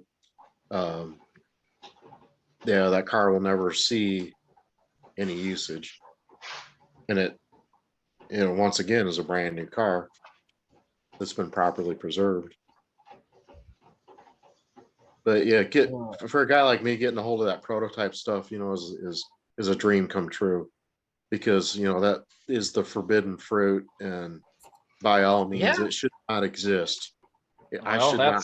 So that's speaking why of I things called that shouldn't, you. speaking of things that shouldn't exist, we're so far over, and I don't even care. Like, this will go up, and people are like, "I'm not watching this shit for 2 hours." But I gotta know. So the Fiero Museum flooded, as you know. Yeah. Where is my dual overhead cam Cosworth? Where is it at? Where does Cosworth go? Because they had one, and it's gone. Yeah, somebody got it, and it was all flooded, and they're like cleaning it up. No, the owner of that car, the guy who has that engine has the black and yellow Bumblebee car. You guys familiar The with one that that? has the motorcycle exhaust. It is not motorcycle exhaust. Super trap. Those are super The traps. super trap. Yeah, that's fucking motor. That's Harley shit. I don't care what anyone says. Damn Well, boomers. that's a real exhaust system back in Back the in day. the Mhm. back in the 80s, they made them for the cars. They're a lot bigger than the Harley ones. I see them on like what old CVRs and stuff all the time. Oh, so yeah, I yeah. just always noticed And them the as reason they were motorcycles. popular is you could tune them and make them sound whatever you wanted. Oh, I mean, yeah, you screw the baffles in them. They made different baffles for them to make them sound different. You could get a European Ferrari sound out of them, or you could so get that black and yellow car sounded like an angry beehive. yeah, it was a nasty little piece. Mhm. And he got that engine to put that back in that car, and he's trying like hell to get me to take the car and the engine and build it for him. But up until recent, I didn't have time to do that. So it may be a viable project in the future. But the engine went to the right home. The problem is it went underwater. Mhm. And the bigger problem is the head gasket, the front timing cover gasket, and associated parts are all unique to that engine. Mhm. And if there's an issue, we're going to be making parts. Yeah. But that engine needs to be completely disassembled and cleaned and checked and gone through. So it'll be a complete engine overall to make sure it's okay. Mhm. At least it's still there. It's not gone and hasn't gone Right. to a place it doesn't belong. Yeah. That car and the engine is in a good home, good place. The owner is a business owner that owns a chain of restaurants that he's super busy. Mhm. And I talk to him on occasion, and same conversation always segues back to, when can I send the car to you so I can get this taken care of? Well, speaking of things going to the right owner, Hmm? have you ever witnessed something go to the wrong owner? You don't got to out nobody or give any names or nothing, but have you ever That seen a happens. Fiero? Yeah, Hmm? that happens all the time. Yeah, any car that's not sold to Fred goes to the wrong owner. Any car that goes to Dayton Shirey. That's what my fiance just said. Yeah, no, out of seriousness, there people think differently about automobiles than other people do, and to a lot of people, they're just an appliance, something cool to drive, and who Mhm. cares? I've actually witnessed a lot of low mileage Fieros bought because it was a brand new car.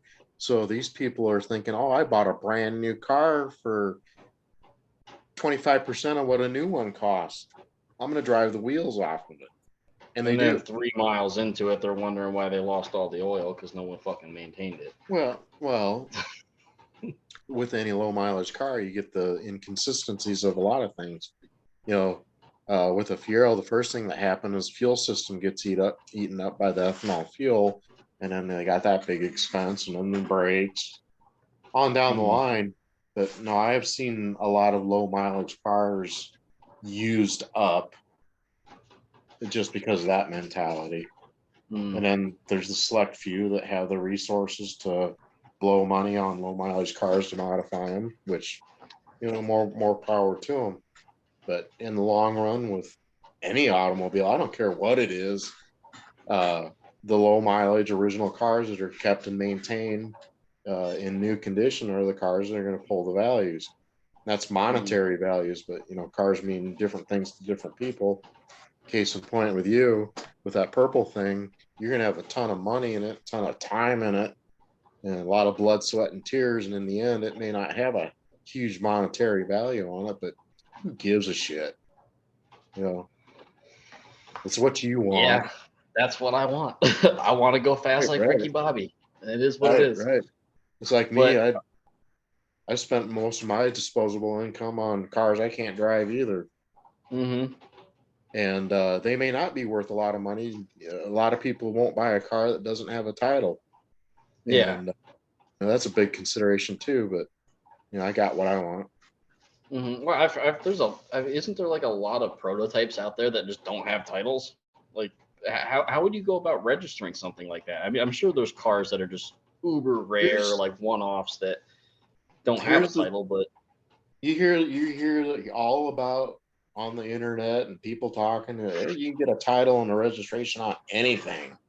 No, It's yeah, like, you can. okay, that's true if the car had an MSO turned into the respective state when the vehicle's new. You can get a title on any of those. That's no big deal. But some of these cars that I had, they never had any of that certification. So even if you have a VIN number, you send that to the DOT, it'll come up back as no record, and nobody will register that vehicle because it never had a certificate turned in on it. And that's the difference. So you like, I'm assuming the 1989 or 90 prototype is not a car that you could ever register then? No, it does not have a VIN on it. Oh, okay. It doesn't have a VIN. They basically took a space frame, whether it was pre-production or even production, took it off the assembly line or whatever. But that car is a base 88 space frame with 88 suspension. And that car was material. It was never considered a motor vehicle. It was just material. Wasn't for it the engine prototyping swapped process. at some point? I thought it What's had like that? what engine is in that prototype? Isn't it It's got a early pre-production 3.2 liter version of that 3.4 double overhead cam, that was later used in the Grand Prix. The one I'm putting in my first car. Wasn't that the second engine that had in it though? Yes, it always had What the was stock 2.8 in it. It did. Okay, it did have the stock 2.8 at one point. Okay. Yeah. I wasn't Yeah, sure if and- it had that and they removed it or if it was just prepped for that and then never put in. Oh, and that I have yet to see that car in person. I haven't been that able to go to one of the 3.2 shows. was actually installed post Fiero. That was installed long after Fiero was over with.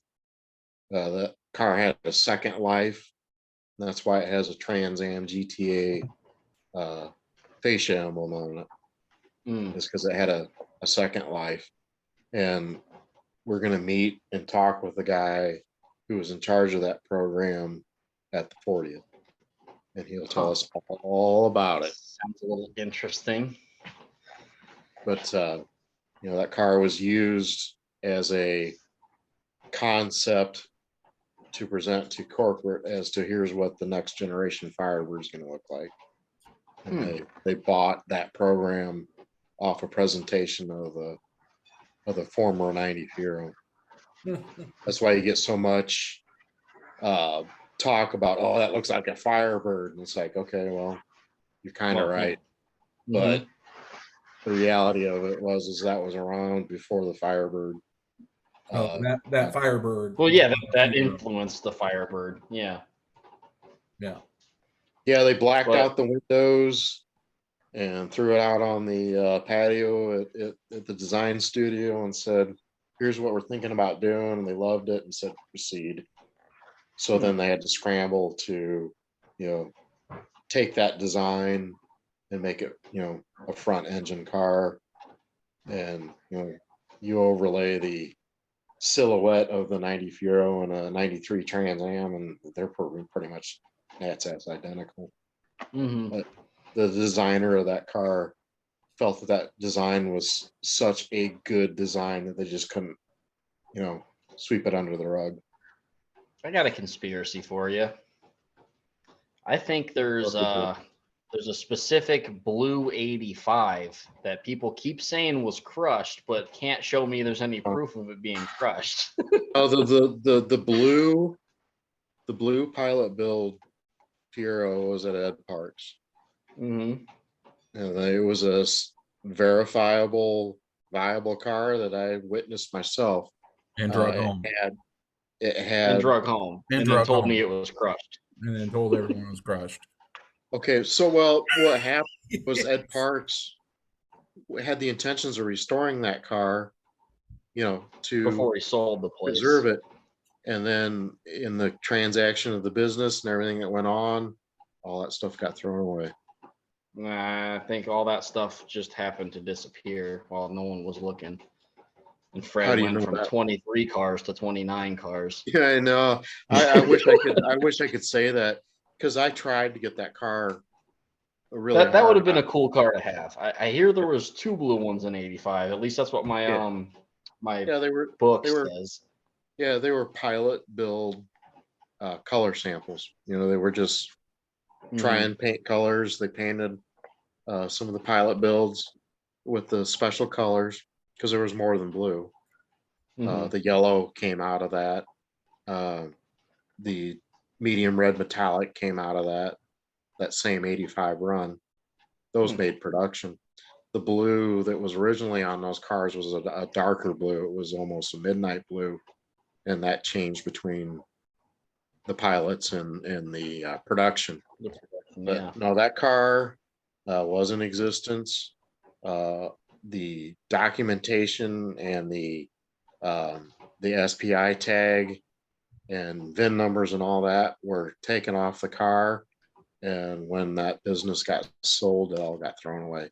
And I've been working with Mike Valentine, who's really involved in that as Mhm. far as that business. And he said, no, that stuff is all gone. It's a crying shame that it Is got there thrown. anything else that's pretty unique like that? I mean, that's something again. I'm sure most of the newer people in Fieros didn't never knew was that there was a factory produced blue cars, yellow cars like in Well, '85. But it was not factory produced. It was a pilot car. So that car was made by the prototype shop, and they were just oh, doing okay. ample colors. It originally Didn't probably somebody? produced as But a that white. '85 was driven though. That was owned and driven for years by somebody, wasn't it? Well, it was actually driven by some of the plant employees. They actually had programs or contests, that if your production number or your QA score was a certain milestone, you got to drive a Fiero for a year. Hmm. Well, that blue one was actually driven by the plant manager for a while, Huh. and Okay. then So not uh, factory, but it was a. being that it was a production car painted with a special color on it, they did sell it. Went through the Hmm. corporate motor pool, and then when it was done with that, they go to auction. So that car did legitimately get out of Pontiac as a new car, but the SPI tag had right on it that it was a special pilot build color, Hmm. and it Interesting. had a paint. They had a paint code on it. Yeah. 1 or 0 UL and I No, can't it had a remember the. WA number on it. I don't know what specifically it was, but it turned out that darker blue color did come out on later Firebirds in like 87, 88, 89, somewhere in that area. It was a Okay. dark blue metallic. Now the last I remember hearing about one of those blue '85s with like the paint code was like a 0 UL for like the upper and like a 0 lower, just a No, it said, prototype color, like yeah, unnamed color. no, it did say right specifically on the tag, and that book by Casey has a picture of that SPI tag in it, Oh, okay. so you can see what it said. But Gotcha. unfortunately, I that got thrown away. I would have to fucking look just to see if I can even find my that little yellow book I have. What the hell is that thing called? I don't remember. The Yellow The Book of the Heroes. Spotter's Guide. That's what it was. Hmm. Spotter's Guide had a couple listed in it, different colors for whatever year, and it did Yeah, show two blue 85s. that is one of the cars that slipped through the cracks. Unfortunately, Mm-hmm. worse things have happened, but that was a stock 85 Fiero, nothing special. Nobody cared other than the fact that it was painted blue, by Yeah, Pontiac just like that silver one. as a case study to see what people thought about it, and Mm-hmm. it would have been From a what I really could tell, I don't know. I liked that color blue. I saw like the pictures on Pennox and stuff. It was a really pretty blue color. so back to the 86 GT that I bought new. Uh, when I ordered that car, I ordered that blue in 86 because it was it was listed as a color option. But Mhm. about a month later, the broadcast sheet kicked back my VIN number to say, that color is not available, reorder it with a different color. So the original VIN number that was assigned to my order, went to somebody else with a different car. And then I had to reorder my car in black. Which I was kind of disappointed because I wanted that dark blue. The color was really cool. Do you still have that 86? Well, in 87, that car got run over by a 68 Dodge pickup, 4-wheel drive, 1 ton. And it pretty much smashed the back end of the firewall. I had to break the sunroof latch to get out of the car. But the cool thing what about Fiero have you had the longest, I guess? Well, after that happened, when my black 86 came in, it came on a carrier of 7 vehicles, which were all black 86 GTs. And they were all delivered to the same dealership. So I got one of those cars. It only had 6,500 miles on it at the time, and that would have been in early 88 that I acquired that car, and that's the car I still have. But it's identical to my car that I bought new. Okay. You still drive it pretty often, or? No, that car's been cornholed in the storage building. I think it's got 18,000 miles on it. Jesus. I haven't had it out in forever. You want another low mile 88? There's one in a storage building about an hour from me. You probably already know who it is. Yeah, you show it. It's that red one, isn't it? Yeah, that red 88 GT.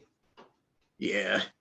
But like I said, those cars probably cornholed that we don't know about yet. Well, it's so weird. It's just sitting right off the side of the highway, just in a building by itself. It's just some old lady just doesn't drive it and just owns it, but lets it sit. It's like, okay, don't want to sell it. Nope. Okay. Like, right.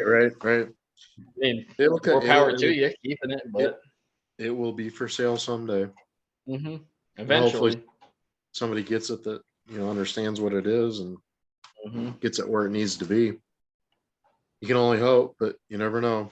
Stranger things happen. Yeah, but I really don't have any.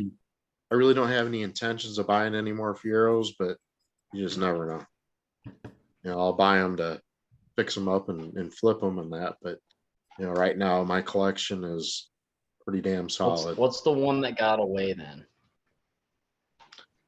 Ooh. I've always wanted a black 88 T-top with the beechwood and gold wheels. In the late 90s, there was one that came about that was super low mileage, like somewhere in the area of 2,000 miles that I tried to get. That car got away. I know where there's one right now for sale. We'll say it again. I know where there's one right now for sale. Yeah, I know, but is it a new one? Is it a new one? Like, you mean like 10,000 mile one? Fred only does low miles. He doesn't have this 250,000 mile formula like I have. Yeah, right. And then in 88, I tried to buy a new 88 Fiero, which was a white beechwood gold wheels T-top car, but my debt to income ratio was too high and I couldn't swing it. The bank wouldn't give me the money. That one got away. Outside of that, the rest of it's kind of trivial. You always run across the good deal here or there that you don't going with. Yeah, that's basically what I totally get it. Was low price to purchase. Those kinds of things getting away. Somebody got there before I did. There's a ton of that stuff going on, but I've had my share of in that position though, where I've stolen some decent cars, made some good money off of them over the years. But well, I am looking for another Fiero. I want something that's just clean and barely runs. It doesn't even have to can run. I don't care. My brother's sort of interested, and I kind of want to get another Fiero to just keep and maintain and keep Well, the into thing, for my kids. So whenever you decide to die, let me know, and I'll take some off your hands. the thing is though, is the spread between junk heroes and really nice ones is starting to widen significantly. The days of Mhm. finding that average driver that not really expensive, needs a little bit of work. That But not, $1,500 to $3,000 running uh, driving Fiero is gone. that's long gone. Yeah. That happened 10 years ago. No, It happened the quicker last, than that, dude. yeah, Like the last 3 to 5 years, I swear to God, I could buy $500 Fieros that needed a fuel pump 3, 4 years ago. But yeah. fuck, The man. last really good deal I can remember is Dayton and Jade picked up a gold 87 SE for just about Yeah, $3,000. That was in yeah. good shape. You know, that was Yeah. that was a really good deal. But that was Probably the last good deal. kind of high priced because 10 years before that, that was a $1,500 car all day long. Being Mhm. an SE, nobody wanted it. It wasn't a GT. Well, it was a gold one though. It's a gold 87. It's better than the Right. blue 87. Yeah. You're high. Low, The Again. one, lower the one, production numbers, man. You're high. the one More car rare. that does elude me is they made an 87 SE in blue with a 4-cylinder 5-speed in it. And the best we can tell, there was only a real small handful of them. So I had an 87 SE 4-cylinder automatic that had that V6 body on it, but it came factory with a 4-cylinder. Yeah. Yeah. I Was it had blue? one. No, Was it blue? it was the maroon. But still pretty, there wasn't a whole lot of those. Like that car was always an oddball. Yeah. Right. There's a guy selling a blue 87. He's selling it's been going around for a while up here in Minnesota. It's a blue 87, like formula style body. It's a 5-speed Duke car, hard top, and also a red 84. Like it's a pair that just keeps getting tossed around between a bunch of people up here. But Well, I do most of know those of a cars, blue 87 5-speed coupe. most of those cars were Duke car. V6s. So, the 4-cylinder option in an SE, almost had to be ordered that way. The customer actually wanted it that way to get one. Because I know where one's at. I know where a Duke blue formula body car is at. It's an 87. That's a formula body. That's not an SE though. Oh, I thought that was the Aero. SE in 87. No, it's an It'd be the aero car. Aero. So it's It'd like your gold car, an actual Look like an 85 V6 GT. body, Okay. a V6 notchback. They made that in a 4-cylinder. I totally spaced on that. I thought you guys were talking about like that. What do they call that? The formula body. It's still aero, but like what's the Coupe. difference? Like Aero coupe. 87, coupe. 88 is just a base coupe. Yeah. okay, The formula. Okay, it's the aero coupe. Okay. No, it's just a standard coupe. It was just a body revision. Yeah.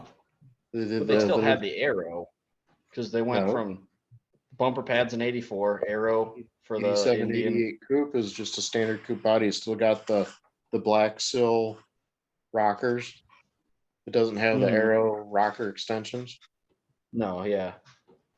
Yeah. But So that was Goldie first Hawn, introduced in gold cars and 87, aero unless cars. I'm hallucinating. So basically, the 84 Indy turned into the 85 GT, and Yep. then was offered as the SE in 86 and 87. Yep. And those cars are pretty much identical body wise. Mhm. But interior appointments changed. And But then the coupe body that did start in 87 though, didn't it? the rounded coupe body, yes. Okay, that's where I was confusing myself. Never mind. non bumper pad coupe. Yeah. Right. Okay. That's Yeah, that base coupe body, was just a revision on the fascias. mhm. Still It's has the same ugly rockers as the as hell. 84 and Ugly as hell. you don't like the 87, 88 body? I honestly no. That's my least favorite. I would rather an aero or bumper pad car over the. I've always called it the formula body, but yeah, then the coupe body. I'm not a fan. Yeah, It's I felt that when they did that change, it was it was a sign of things to come. Mm. And it exercised the whole aspect if they could change the appearance of the car that dramatically with a simple bumper Oh change. yeah, without changing the chassis. Yeah, no, I mean, just the interchangeability too. Though was pretty cool. Like you can go from this exact same chassis to Oh, three yeah. completely different styles, just in a bumper. Like that's all it is. It's So like it they is call it the is cool. Don't get me wrong. I do respect that, but a lot of people call the 90 Fiero the next generation Fiero, and it's like, nope, that's still the same old Fiero that was introduced in '84. Just got some really elaborate body panels on it. And the start of so ugly. the I don't Catfish care. Camaro. You can fight me. You can fight me. It's a mix between a Catfish Camaro, a Dodge M4S, a little bit of Firebird. I don't know. It's hideous. I hate the prototype. It's so bad. And I would die for it. I mean, don't get me wrong. I would love to own it, but if they were to produce that car, that would not be the Fiero body that I went after. I'd still go after the 85 GT. If you see it live and we get the opportunity to put a stock bodied Fiero GT next to it, you'll go, oh yeah, that's pretty cool. I hope to. I've only seen pictures, so I'd love to be proven wrong. I'd like to see it in person. Granted, the hell is that? A Sunbird dash or the whatever dash it is for the prototype?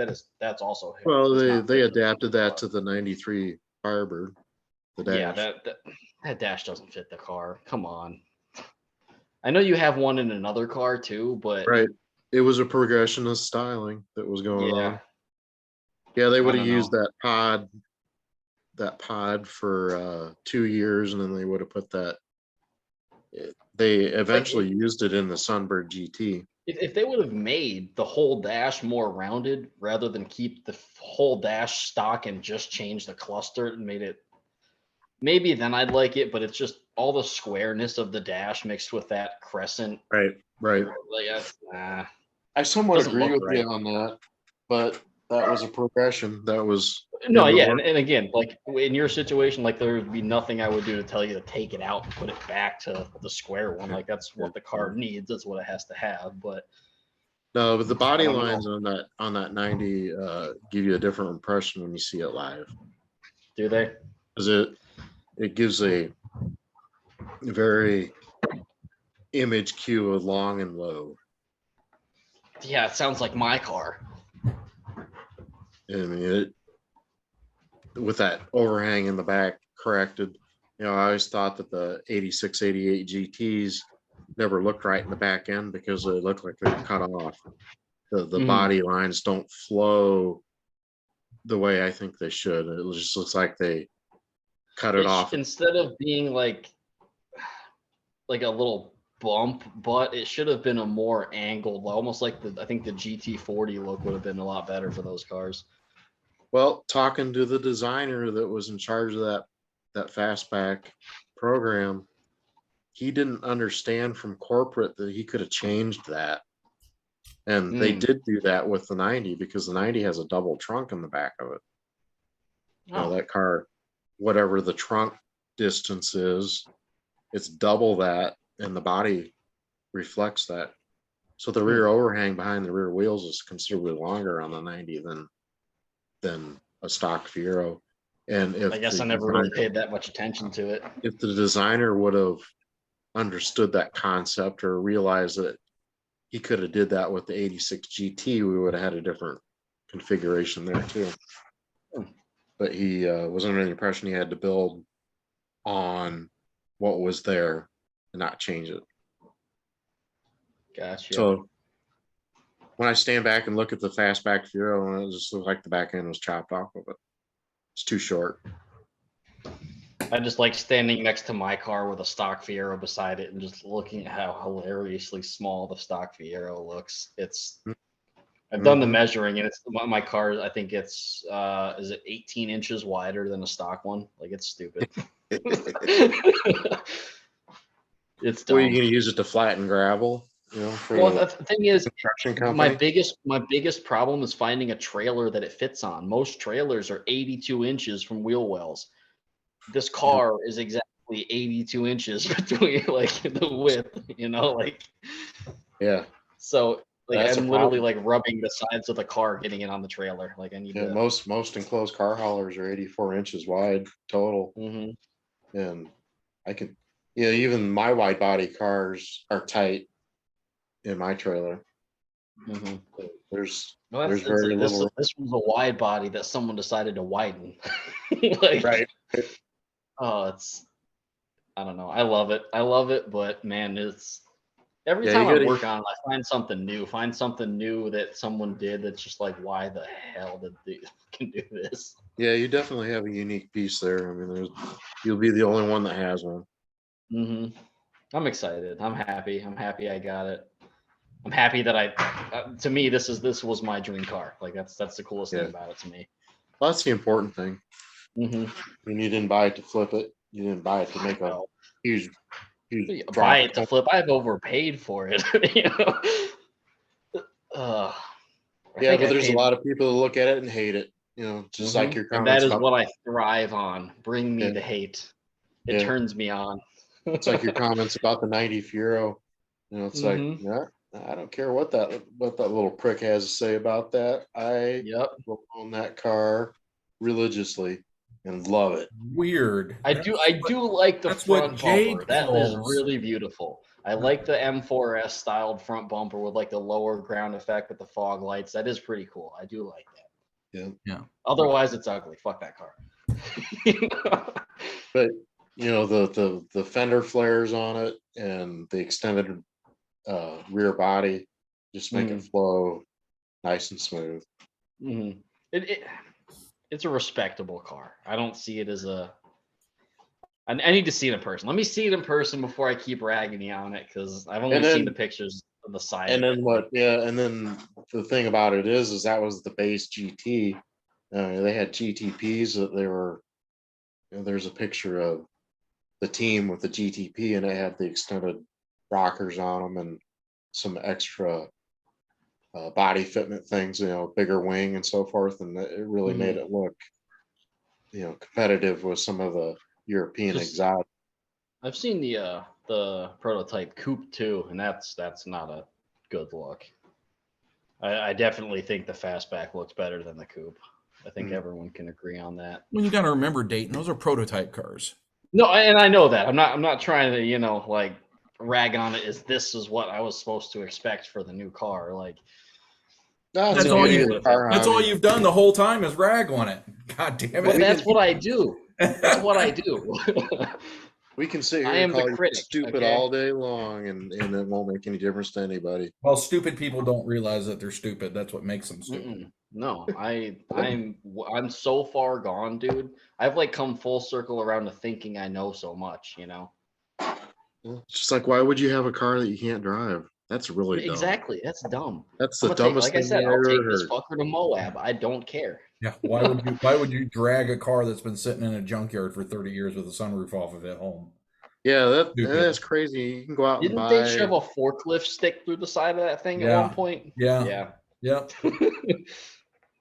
Yeah, don't you know there's plenty of those laying around, Jesse, that you could restore?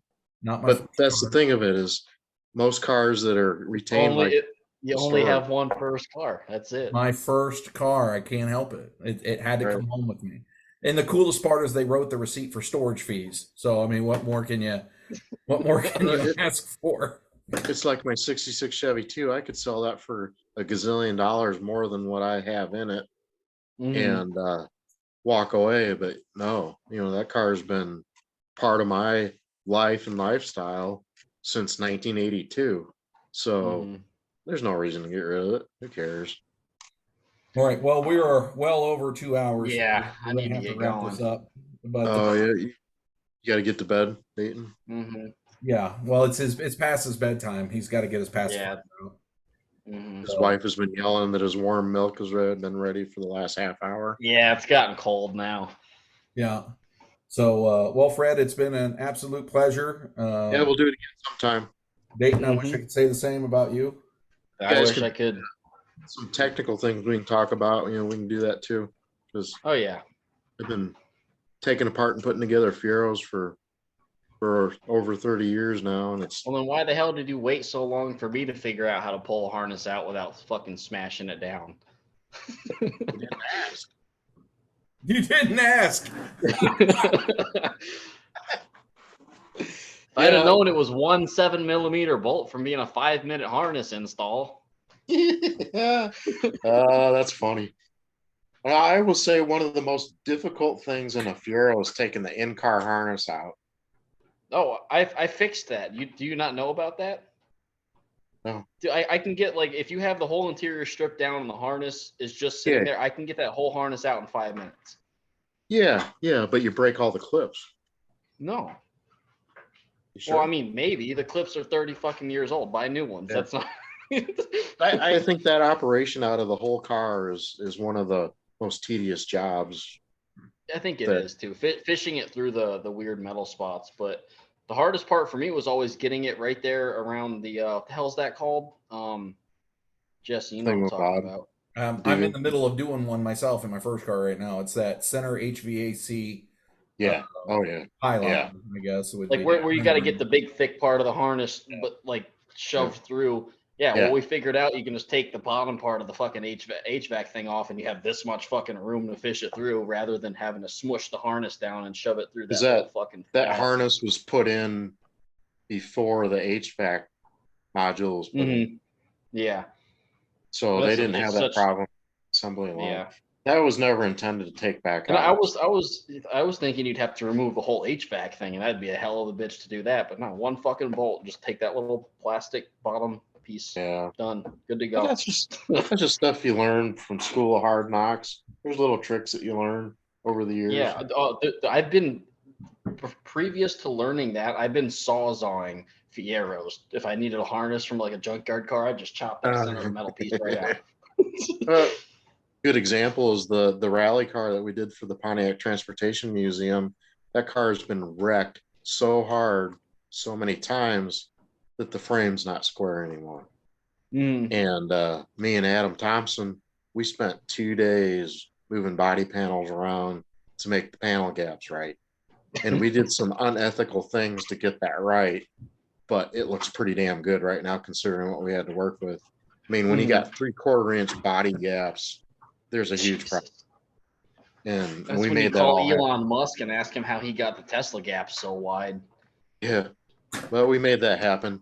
We drilled holes and made things that aren't supposed to be there, but it looks good on the outside. That's what matters. This is a perfect example. Yeah. Don't want to look. But I'm gonna get going, guys. All right. That was nice Thanks talking with you, Fred. Talk to you guys later. All right, we'll talk to you later, man. Bye. Thanks. Signing off.